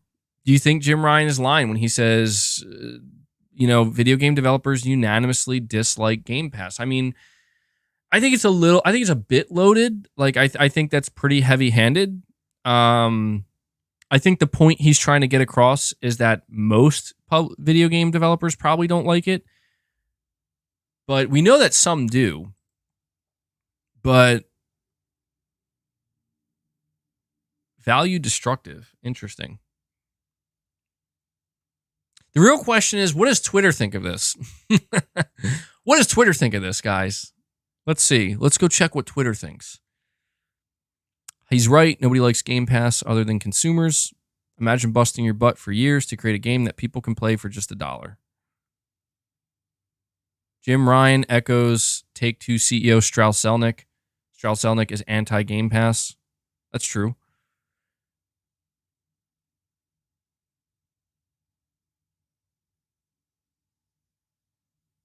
I guess the thing about this, I don't know, man. It's tough because when he says I talk to all the publishers, yeah, you know what? Yes, that's fucking true. I just realized I was thinking about developers, but no, publishers. Why would publishers like Game Pass? Why would any video game publisher like Game Pass? No video game publisher likes Game Pass. The only time publishers like Game Pass is when Microsoft offers them the bag. So that I do think what he's saying is true. And I feel like it's kind of obvious, right? Like he's not. If you're a video game publisher, why would you like Game Pass? The only reason you would like Game Pass again is if Microsoft's giving you a shit ton of money to. I don't know. I was thinking more of like because I've seen developers talk, like indie developers talk about how Game Pass can be good for them, and I get that. Like Game Pass can be good for exposure and getting a bag from Microsoft, absolutely. But for like AAA video game publishers and the bigger ones, it probably is very unappealing to them.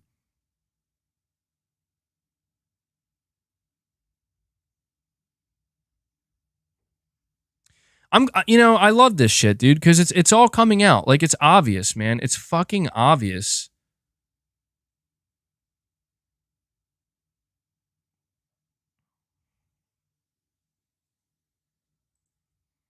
Jim Ryan on Starfield becoming Xbox exclusive. I don't like it, but I don't view it as anti-competitive.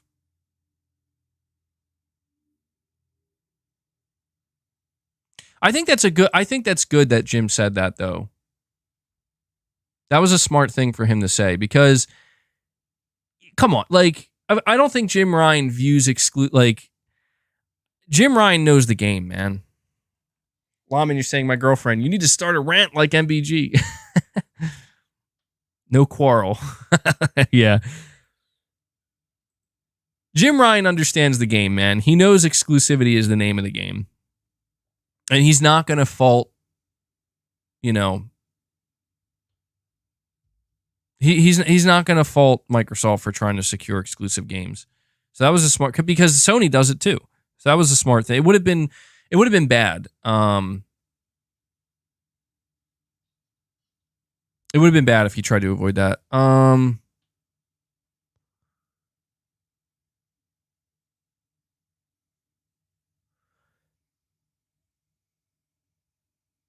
We have a developer here chiming in, Patrick Wren, senior encounter designer on Jedi Survivor at Respawn.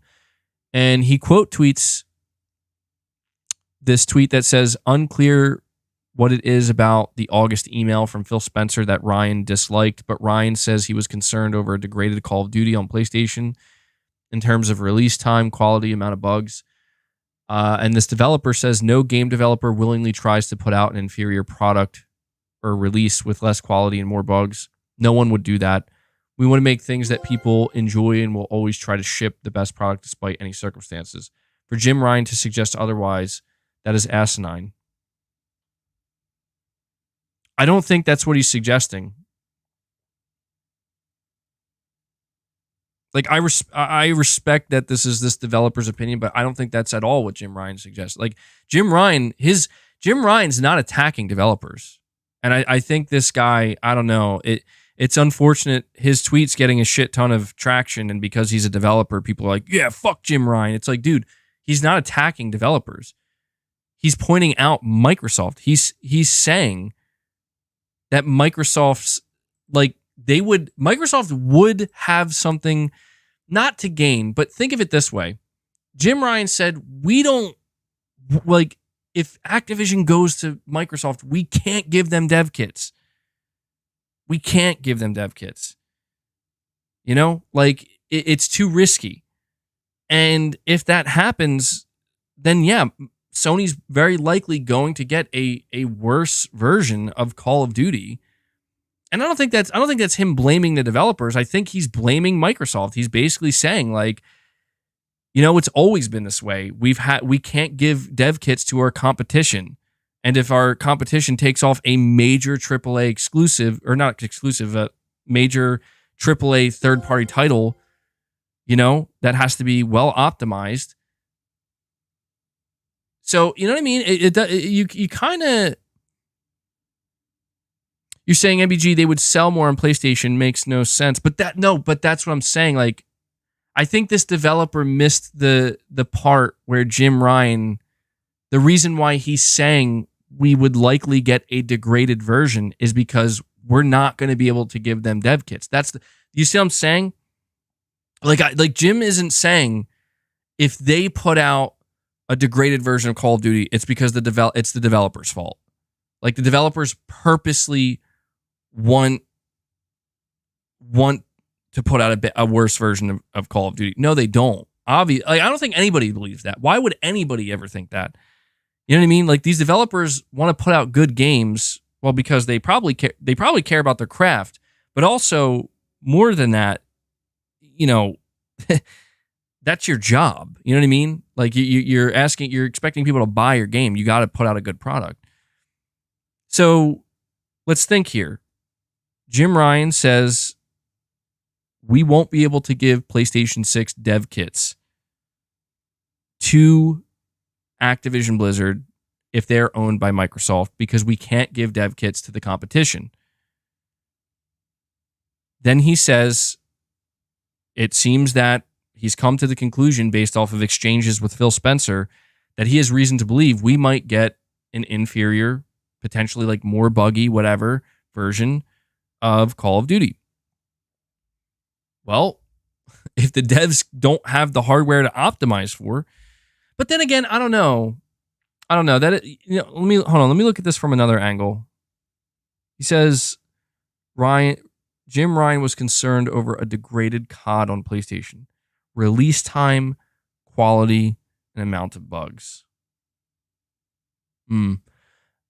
Yeah, I don't know. I guess the one part here that I would disagree with Jim Ryan with is the bug part, and I guess maybe that's where the developer maybe they do have a point here when I think about it from a different angle. Because if Jim Ryan doesn't give PlayStation 6 dev kits to Activision, it doesn't mean Call of Duty won't release on PlayStation. It means it'll just release on PS5 first, and then eventually on PlayStation 6, later.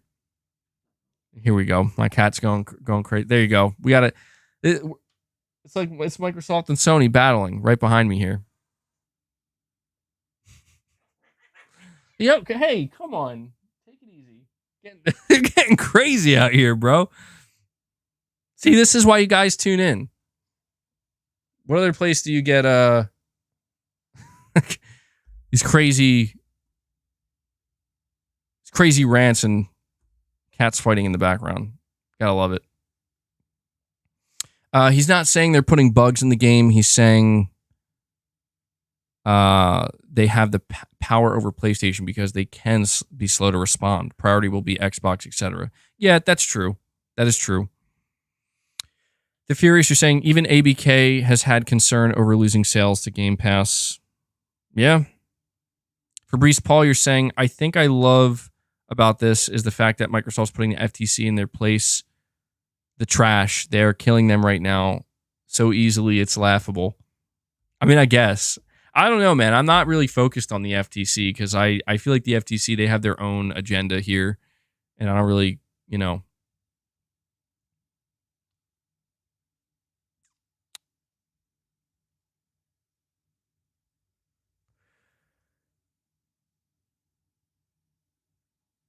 Sorry, I'm just checking to see if...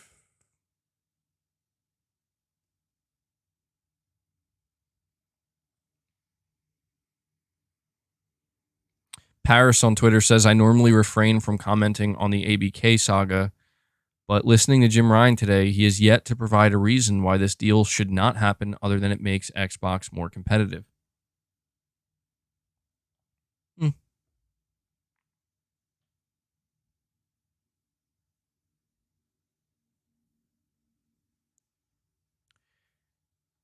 trying to see if there's anything else that has come out of this.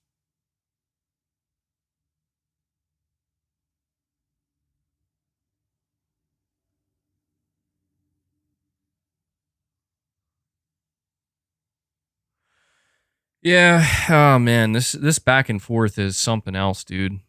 Let me tell you. The more shit that comes out, it's getting crazier and crazier. Well, you know what? I don't know, man. I can't wait for this to be over too. I mean, I love doing these streams. Obviously, I love hanging out with you guys, and I'm glad you guys are willing to hang out with me and listen to me talk and rant about this so much. But this is getting ridiculous, bro. It is. Like we're literally seeing like lawyers grilling Jim Ryan, and it's crazy. If I had one wish, this would be my wish. You ready? All right. Like if I could just make a wish, be like, this is what's going to happen going forward. It would be that Microsoft gets Activision Blizzard, and then Microsoft after that is done. You know, they're done. We have Activision, we have Bethesda, blah, blah, blah. You know, hold on. I got to take care of some of these people in the chat because they're just like, what? I don't understand why they fucking come here, man. Like, they come here and they just talk nonsense. It's like, why? But yeah, it would be that we could just get this over with. They get it and it's done. And they're like, okay, we now have enough to help get Game Pass to be a success. And then after that, Sony goes crazy, you know, and is like, okay, well, we gotta do even more now to get on top and to stay on top and to make sure we're, you know, and that would be the ideal outcome. I just don't think that's gonna happen, man. I don't try. There's no like, I understand that people are on the side of Microsoft, but people are gonna see, man. They're gonna fucking see. You know, like, what is it with people thinking that and I'm genuinely asking this. Like, I just want to know. I'm trying to understand the opposing perception and viewpoint. What is it with people who believe, like, for example, I just read that tweet from Paris where he says that Jim Ryan has failed to you know, has basically failed to tell anybody why this could be bad, other than it makes Microsoft more competitive. My question is, why are people so quick to believe that's all this is going to do? Is it's just going to make Microsoft competitive? That's it. And that's what we want, right? We want more competition. Like, yes, we do want more competition, but like, fuck, man. Like, what? Do you guys get what I'm saying? Like, why do people believe that that's what this is about and that's where this ends? It fucking doesn't. And that, like, people don't know this. At least they should. That's why Jim Ryan is out here still saying the shit he's saying. Because he wants this fucking blocked. Because they know where this goes. They know where this goes. They know it better than anybody because it's exactly what they would do. That's the point. Like Sony knows where this ends. So does Microsoft, and everybody fucking in between is like, well, I don't know, where's it go? I don't know where it goes. Like, yes, you do. You do know where it goes. This is not about competition. Saying all assumptions. Well, you're right. You are right, but we have no choice but to make those assumptions based off of what these corporate executives are telling us. I do not like. Look at Jim Ryan's response. Jim Ryan, the lawyer asked Jim Ryan, what would you do? Would you make Call of Duty exclusive? Like, we all know Jim's not going to answer that question. It's a trap. Jim knows it. He's not stupid. He knows. You know, he's going to play dumb and be like, oh, I don't have enough knowledge. Well, like, no, Jim's not. Look at what Jim just said about Starfield exclusivity. I don't like it, but it's not anti-competitive. It's the name of the game. It's buying exclusives.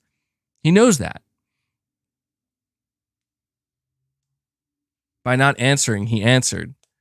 Well, I mean, yeah, he gave the only answer he really could to try to get out of it, which is, I don't have enough knowledge. Maybe that's true. I don't know. Playing dumb, not knowing the numbers, but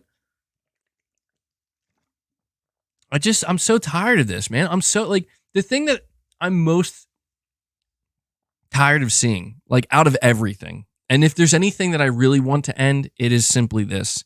And I know it won't. It's only going to get worse. Like, you know, knowing that Jim Ryan came out and he talked about this shit and you know, it was his turn. It, more than anything, I want to see people to just please stop. Like, people need to stop pointing the finger either way and just call the spade, man. You know, like, just call it. Just fuck it. Like, I don't know why people are so afraid to call it. I think the reason why people are afraid to call it is because they know they're going to look like fanboys or they're going to look like assholes. You know, like I understand that Paris guy, he's like an Xbox dude. He's like, I don't understand how this can be anti-competitive. Jim Ryan didn't explain enough to me. Like, why the fuck do you need Jim Ryan to explain to you why Microsoft buying Activision Blizzard for $69 billion could potentially be anti-competitive, or at the very least be the start of some serious anti-competitive behavior and actions? Why the fuck do you need Jim Ryan to explain that to you? And this is exactly what I'm talking about. You know, you're saying you do that. Of course, I have to, because people don't fucking get it, man. And it's literally right in front of everybody's face. Keep in mind, that's not me saying that Sony is innocent and they would never do such a thing. No, but they're not. That's the point, though. Sony isn't the one doing it. So that's not relevant to the conversation.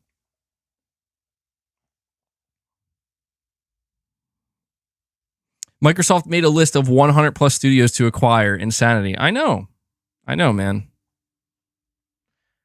MBG, do you not understand what a court case? This is common sense. You must argue your point. Like, this is literally I get that. I know that. Like, I'm just saying, I don't know why onlookers and people who are watching, like, I just don't know why it's so clear, man. Like, it couldn't be more clear. I understand, like, from a legal perspective, you got lawyers involved, and they're, you know, like you said, they're meant to argue their position. I get it, but it's fucking annoying to witness. You know what's so funny about Jim Ryan's? He didn't hold back. Like, I feel like Jim Ryan was pretty straight up about everything he said. Like, he just is basically like, look, no one likes Game Pass. Like, okay, well, of course Jim Ryan would say that, right? He's probably not wrong, but he's like, no publishers like Game Pass. We don't see a problem with Starfield being exclusive, okay? Like, we don't like it. It is what it is. But you could tell that the only time Jim really, I don't know, he started to really try to, I guess you could say create any type of argument is really when it just comes down to, like, reasons why they shouldn't fucking get Call of Duty and have Activision. And, you know, whether those arguments will hold up, probably not. I don't know. I don't know how well those arguments will hold up. But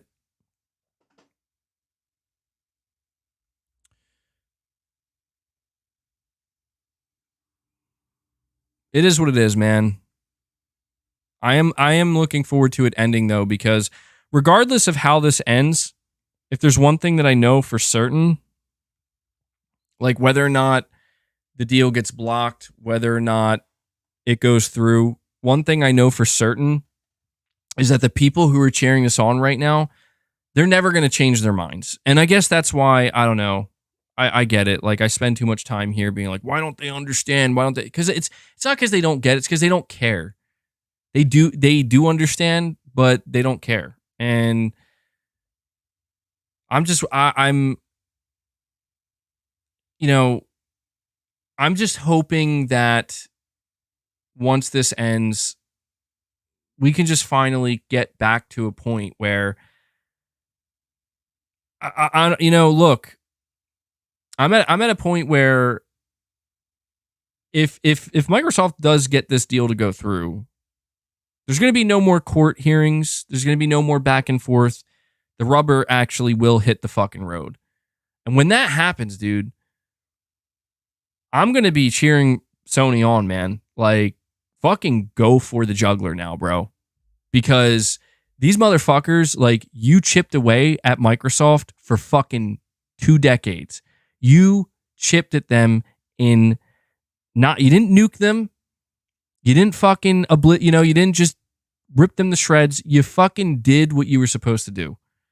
You did your job. That's the point. That is the point. That is the number one point that I'm trying to make. Sony did their fucking job, and they did it well. And their competition, well, Like I said, man, they practically eliminated themselves. And so now, if this is Microsoft's way of saying we're going to come back and we're going to compete, well, then fuck it. If Microsoft wants to escalate it that far, then people. Like somebody, I forget who it was. I think it was Carlos. He said, "Let them fight." Then you know what? Fuck it, man. If Microsoft gets this and this is how they compete, then I fucking hope Sony goes for the juggler, because they have to. Not even for a fanboy. This isn't a fanboy take. It's not like, oh, because I want to see Sony kill Microsoft. No, it's because like they're gonna fucking have to.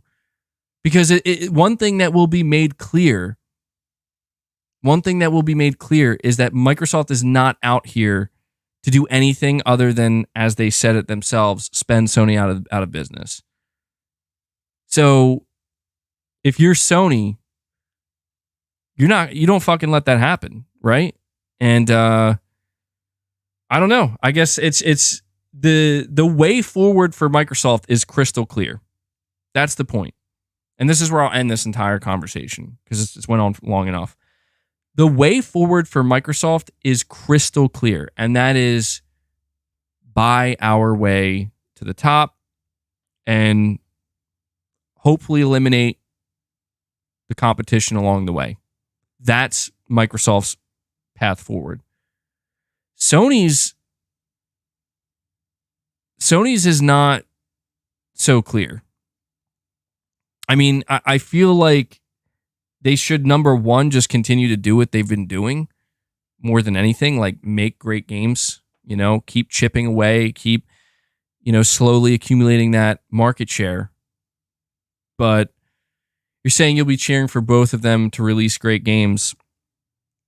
Well, of course, but that's what people have been doing for a long time now. The difference is that a lot of the great games, so to speak, that Microsoft is going to release going forward are just IP and studios that they bought that were multi-platform, they just bought, and now they get to slap the Xbox logo on it.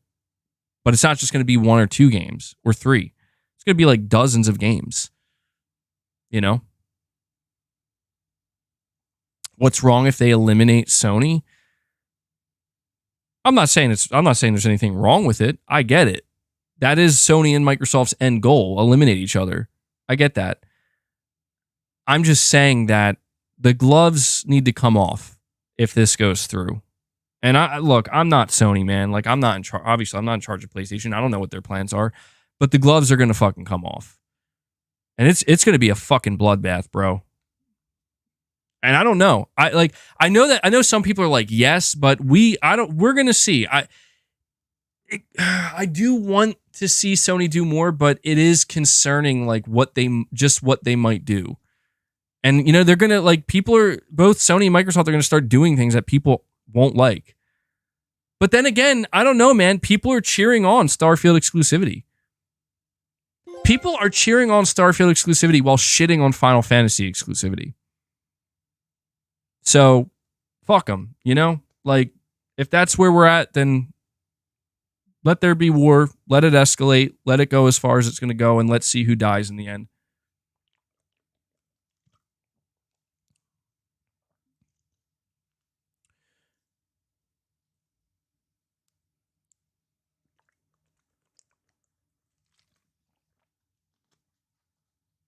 The Genius. You're saying, like Jim said, they ain't worried as they are cooking. And he's about to get Gordon Ramsay up in there. Bro, it's funny because people have said that Jim Ryan kind of looks like Gordon Ramsay. That's funny. Final Fantasy is not first party. Oh, you're right. I forgot that Microsoft made Starfield. For like 20 years, they developed Starfield. I forgot. My bad. Ramsey's brother. Jimmy Ramsey.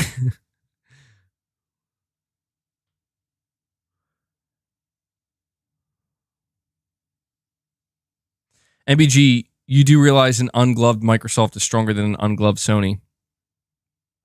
Well, if it depends on how you're measuring strength, right? Like if if the only measurement of strength in the business world is how much you can spend, well, then yeah, that's true. But when I say like the gloves come off, I'm not, I mean, I know it's like metaphorically speaking, we're talking about a fist fight, but you know, the reality is Sony, they have a lot of strengths. Sony has a few things that Microsoft simply doesn't, you know? And it really comes down to how Sony plans to leverage that, because Microsoft, you know what? Let me take that back. Microsoft is about to get a lot of things with, I mean, we know Bethesda and Activision. I guess what I mean to say is for a long time, Sony has had something that Microsoft simply hasn't. And that is their studios, right? Like their development teams. They have slowly, methodically over time built their studios up, raised the quality bar of their games, and had this cycle going. And Microsoft never had that. I mean, Microsoft had that for a little bit during the 360 era, and then it just completely fell off, and it just got worse and worse and worse. And so that is the very thing that Microsoft is purchasing outright. The very thing that Microsoft is purchasing outright is the very thing that they didn't have this whole time. And they could have if they played their cards right and didn't screw it up. And that is just must play games, man. Must play games. And it again, like, it is weird. It is very weird to me to see people talking about Starfield the way they are, and seeing how big Starfield is, and to still see people being like, but that's not enough. You know, like they need all of Activision Blizzard as well. It's like, I don't think so. If the Xbox showcase was as good as everybody told me it was, and Xbox really is, you know, their studios finally got it together, why do they still need Activision Blizzard? I don't get that. The Furious, you're saying worst part is Microsoft is making Sony the public enemy. Their punishment for making objectively the highest quality games. Anything for more Game Pass content, it's sad. I know, right? It's so crazy to me, dude. Like, Microsoft hasn't released anything even remotely on the same level as games like God of War Ragnarok. They literally said they need it for mobile. We'll see. If you believe that, sure. I like, again, well, these are assumptions. Do we believe Microsoft? MBG, you obviously own a PC. Why does this bother you? You'll have all games on Game Pass. Well, it's because I don't know. I'm not just looking at it from the consumer perspective, because of course that's true. Like, I do have a gaming PC. I can access Game Pass anytime I want. Microsoft is finally doing their job. It's called competition. Oh, okay. See what I mean? See that?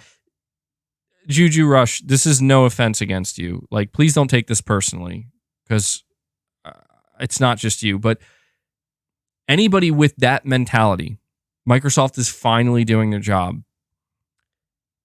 I could not fucking disagree more. Like, I literally couldn't disagree more.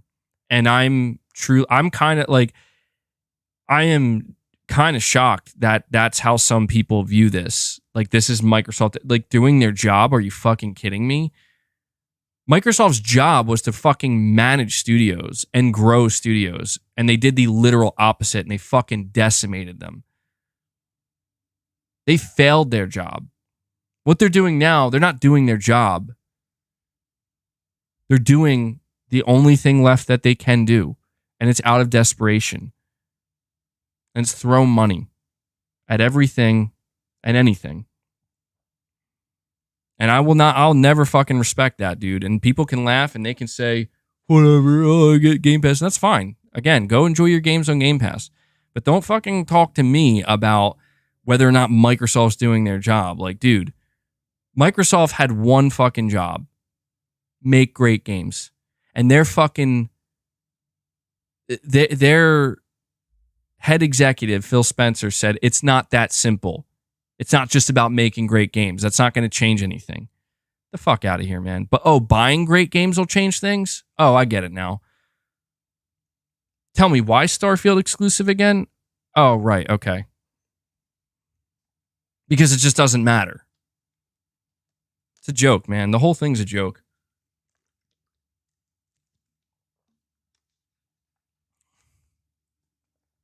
PlayStation will need Game Pass. I don't get to decide whose job is what. Oh, yeah, I do.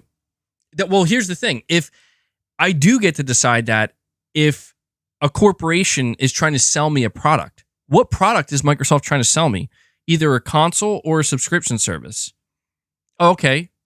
Well, what's the point of that product? You're supposed to want to buy it or subscribe to it to play great games. Especially in a console, you're investing in that. So yeah. Okay. So your job is to make great games.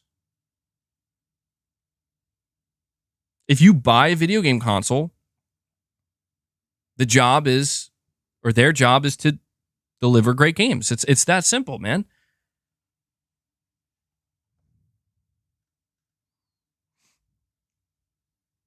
I mean, I get it. Like, I just don't know. I don't know how anybody could argue against that, you know? According to who? You? No, according to the fucking market, dude. According to the market, not me. That's the thing. I know that it's like, oh, you're telling Microsoft what they're... No, it's actually not me who decided that. It was the market. The very market that Microsoft decided to enter. What does the video game market desire? They desire great games, high quality games. What does the video game market reward? Good video games. Hence, why Microsoft has been for a long time in last place. And now they're allowed to just throw their money around. And that's fine. That's fine. We'll see what happens.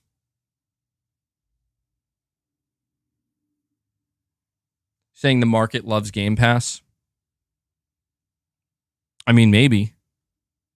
If the market loves Game Pass so much, why is it struggling to grow? You know? I swear, man, these people make it too easy. Like, you got to do better than that, bro. You got to do better than that.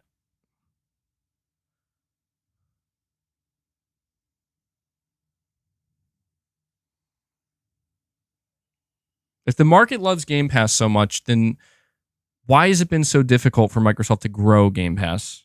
Why is Sony selling more PS5s than Microsoft is gaining subscribers? You know? It's for the same exact reason, man. It's for the exact reason I've been saying. They can't make good games. And you know what? I'm honestly, I don't know. I was going to say I'm going to just like stop talking about it going forward, because it's clear, dude. The people have made their decision. People have made the decision that like they're okay with this happening. They're okay with Microsoft failing to make great games. They're okay with Microsoft buying their way to great games. And it's all okay because of Game Pass. And I can't fight. Like, I'm just getting tired of trying to fight that, because, well, there's no reason to fight it. Somebody in the chat a little while ago kept saying, like, you can't control this stuff. It's like, you're right, I can't. It is what it is, man. Like, if that's what people... But you know what? I can only control what I do. And you know what? I'll tell you what I'm going to do. I'm not fucking supporting that shit, because that's not, to me, what this is about. You know? It's not. I mean, don't get me wrong. If Microsoft puts out a great game, sure, maybe I'll reward them for that and I'll interact with it. But this is just not the way, man. This is weak. Smurf for the win. Thank you so much, man, for becoming a member. Shout out to you, buddy. I really appreciate that. Thank you so much, Smurf. MacTube, you're saying, MBG, where did all these Xbots come from your stream? Well, because they have nothing better to do. I mean, you know, they could be playing games or something. They could be on Game Pass, but instead they're here. So I appreciate that.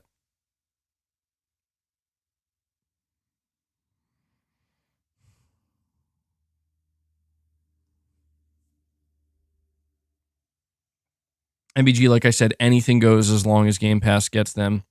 More games for cheap, quality will degrade, or prices will skyrocket, just like Jim said. Well,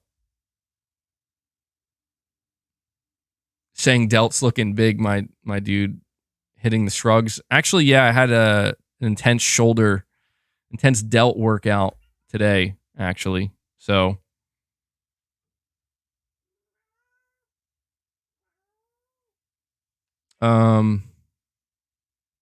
yeah, I don't know. I mean, I don't. I'm like over here like arguing with some people in my own chat, but it is what it is, man. You know, the irony of MBG telling others to play games while crying here for 3 hours. LOL. Well, yeah, I mean that's fair, but I mean, I was gaming earlier. I'm going to be gaming later. You know, like again, the difference between me being here and speaking to an audience that is subscribed to me and that wants to hang out with me and support me, you can surely see how this is more productive for both of us, me as the content creator and the person who wishes to view and enjoy the content. Surely you can understand how that kind of outlier individual who's like, I'm going to go troll by, basically saying how Xbox is better or some shit. Like, clearly you can see like the difference in what we're getting out of this. Hopefully, I would hope you could see that. But Sony is mafia. What? All right, it's just getting crazy out here. My name is Mud. You're saying even if Microsoft bought up a bunch of third-party exclusives, people would still be upset, just as they were with Tomb Raider. Well, there's no doubt that Microsoft would get a lot of heat. You're right about that. My name is Mud, and I won't deny that. That's absolutely true. If Microsoft wasn't buying publishers, but instead, if they like locked down Starfield exclusively by just like paying like money, hatting it basically, and with other games. But if you think about it, the main reason why people would be mad is the same reason they're mad right, or at least some people, the same reason they're kind of mad right now, or at least a little bit annoyed. And it's what I keep saying is that people would still point out, it's like, but dude, like, why don't you just make your own great games? You know what I mean? And I would still be saying that if they were going for, I would at least be able to say this though. My name is Mudden. This is just the truth. I would at least be able to say if Microsoft was securing these games as third party, I'd say, well, they are going toe to toe with Sony here. They're playing the same game as Sony, and they're giving Sony a taste of their own medicine. I would at least be able to say that. And I'm not saying I would be happy about it, but it's like, okay, fair game. You know what I mean? Like, Sony does it. Nintendo does it sometimes. Like, so Microsoft should do it too. I just think Microsoft would get more heat because it's like people would still be saying, but like, what games are you actually delivering on your own? You know what I mean? And that would still be a struggle for them. But,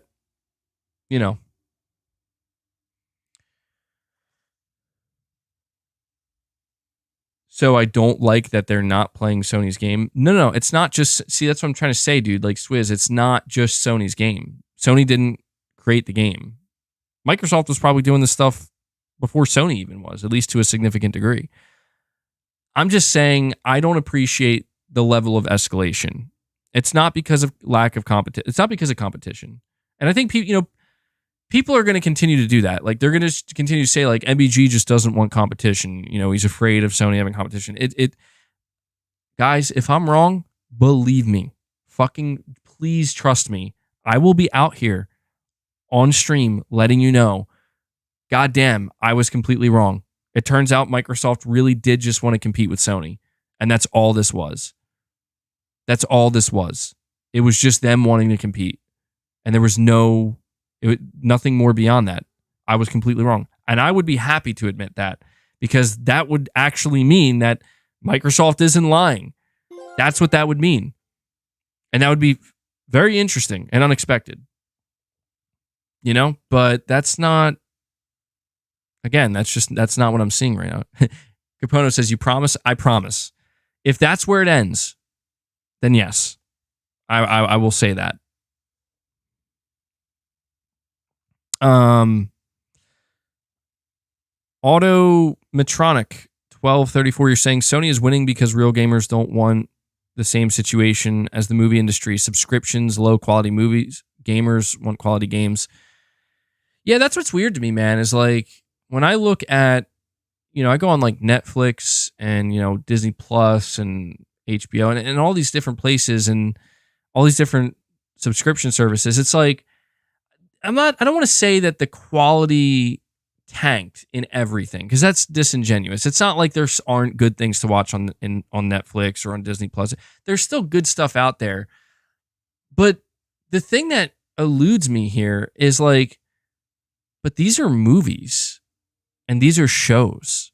These are not video games. And I feel like a lot of times people group video games in the same category as movies and shows and music, and they're just not. Like, video games are so different on so many levels. Like, video games are vastly different than watching a movie or watching a TV show or listening to some music. It's vastly different. And everything that goes into them is vast. I'm not saying one's better or worse than the other. It's not about that. I'm just saying they're very, very, very different. And that's why I find it just kind of strange that it's like, but we have a business model that can basically unite all of them and be the same. But it's like, but if the entire process behind how they're made and, what goes into them is just, and what they are is completely different, how can that work? And maybe it can. I'm not saying it can't. I just... Again, man, like I just kind of stick to the whole, for, many years of my life gaming, pretty much all my years gaming, it's video games have always been different to me. I've always viewed video games differently from movies, from TV shows, from music, from books, from all these things. It's very different to me. And the business model was also different. The business model was also different. And so because of that, it's just like, well, that kind of makes sense to me. Maybe, maybe it could be that way. Maybe there's just a singular unified business model that unifies them all. I don't know. But I just I don't really foresee it being that simple. I don't. And if that was true, then why is it that publishers are not happy with Game Pass?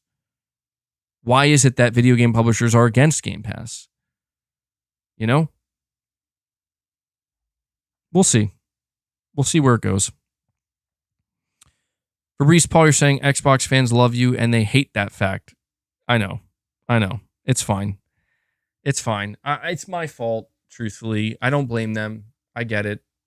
I'm sitting here talking about Xbox a lot. I get it. Like it's natural that I'm going to attract a lot of different Xbox fans.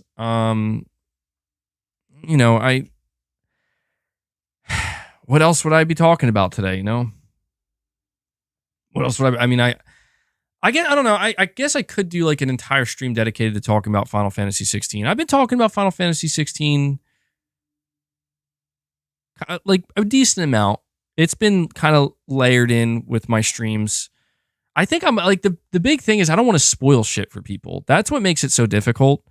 Because I feel like if I do an entire stream dedicated to just talking about a singular game like Final Fantasy, I'm going to have to label it as a spoiler, And I feel like that automatically is going to make a lot of people very hesitant to even want to view it. And so, I'm kind of just trying to layer it in there without spoiling shit for people. I had this problem with God of War Ragnarok. God of War was the worst, man. I didn't even like want to talk about it because I'm like, I know people don't want spoilers. Saying there's a lot to spoil in Final Fantasy 16. Yeah, there is. Top Shot, you're saying, do you realize that the money Microsoft is using to buy ABK could buy every third-party exclusive for the next 5 years? Oh, I'm well aware. I know, Top Shot, and that's why I'm saying, like, I understand that would be unwise of Microsoft, and it's just maybe smarter to just go for the end game, go for the whole thing. But I don't know, dude. I don't know. a lot of people have been saying like, well, if Sony had the money to buy publishers, they would do it too. They wouldn't just do third-party exclusives. They would buy publishers. And I'm like, I don't know about that because Sony can buy a publisher, but we're about to find out. We're about to find out. If Microsoft gets Activision Blizzard, we're about to find out if Sony's can buy a publisher or not, I think. And KazJam, thank you so much for becoming a member, dude. Really appreciate it, man. Appreciate that support. Welcome aboard. It's 2 members for the day. I really appreciate that, guys. Shout out to you, KazJam. Pragmatic Hat, you're saying the last good Xbox game was Titanfall, and that wasn't from Xbox Studios. Xbox hasn't released a good game in 10 years, and Starfield is 2.5 months away. Yeah, Pragmatic Hat, I don't want to say that Xbox hasn't released a good game in 10 years. I think they have released good games, but I can confidently say that almost none of their games, pretty much none of their games were for me. And a lot of the games that people would consider good, it's just, those games were not enough to, make me kind of feel like, yeah, like I'm super excited about this. There were some that were okay, but saying they haven't released a great game, I agree with that. Yeah, I do. I think that's another reason why Starfield feels so big for Xbox, because it really feels like the first time in, like you said, like 10 years. Like, damn, has Xbox had a game anywhere near as big or exciting as Starfield in the last decade?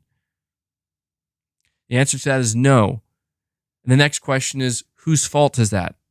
And the answer to that question is, that's Sony's fault. You hear me? That's Sony's fault. It's Sony's fault that Microsoft hasn't had a great game in 10 years. All right? Yo, do you know people, they come to my channel and they, I've talked to you guys about it, but it's so fucking crazy. Like, it's kind of weird. It's a little bit flattering, I won't lie, but it's weird as well.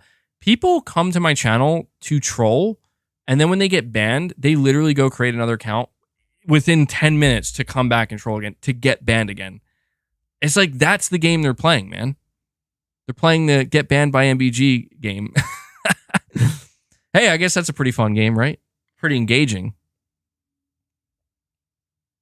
Saying Rise Son of Rome was good. Rise Son of Rome was good. I agree with that. VR2, you're saying, you can't reason with these people, MBG. They would eat Phil's... I'm not going to read that. If he sold it and say it was the best tasting thing they ever had. God damn. Dude, VR2 was saving that, man. VR2 was like, I got a super chat for MBG.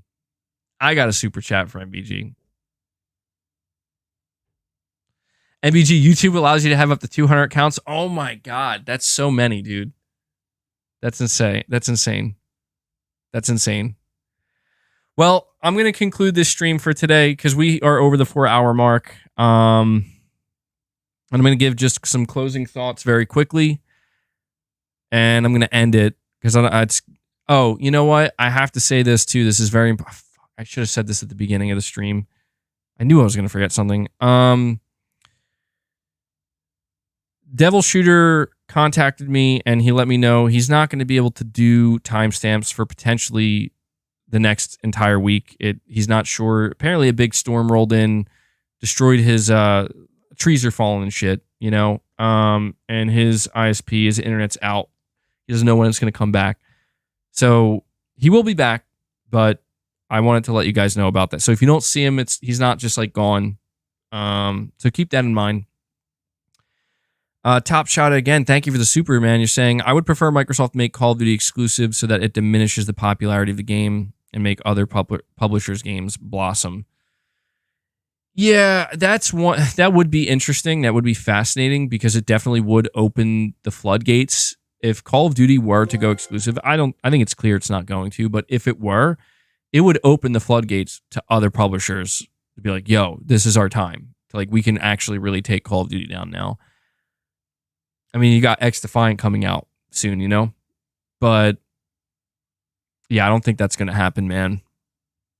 Who knows though, in the long run, in the very, after this decade, man, going into two generations from now, who knows what Microsoft plans to do with Call of Duty. I think that's something people need to consider, that Microsoft may have long-term plans for Call of Duty that we are not privy to. What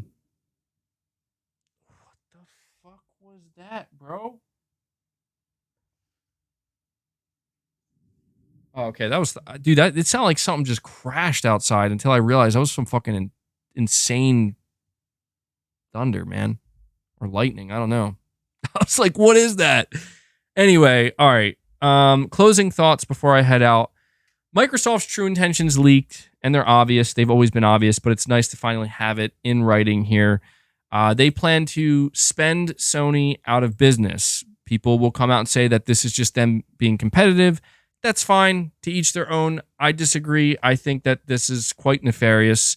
And I think that if they get Activision Blizzard, it's just going to open the floodgates and it's going to get even crazier. But yeah, Jim Ryan came out and said that publishers don't like Game Pass. And that's it. That's all we talked about today on the stream. Anyway, guys, that is going to do it. Thank you to everybody who tuned in. I really appreciate it. I know a lot of people are getting tired of the trolls in the chat, and I know I'm getting tired of it too. And I'm basically going to give my mods free reign going forward, starting today. And I'll mention this on the next stream. If somebody's trolling, man, like, just fucking ban them, because they're just taking up space. And I got to remember next time to make it subscribers only as well. So yeah, to all my mods in the chat, you see people trolling, you could just remove them. It's fine. All right. Because it's getting a bit much. So, like, this guy, like, come on, bro. Like, he's literally like, please ban me. Oh, there you go. You're welcome. But thank you guys so much for coming out and showing your support. Thank you for all the super chats. Got a couple new members today. Big shout out to you guys. And yeah, I really do appreciate all the support.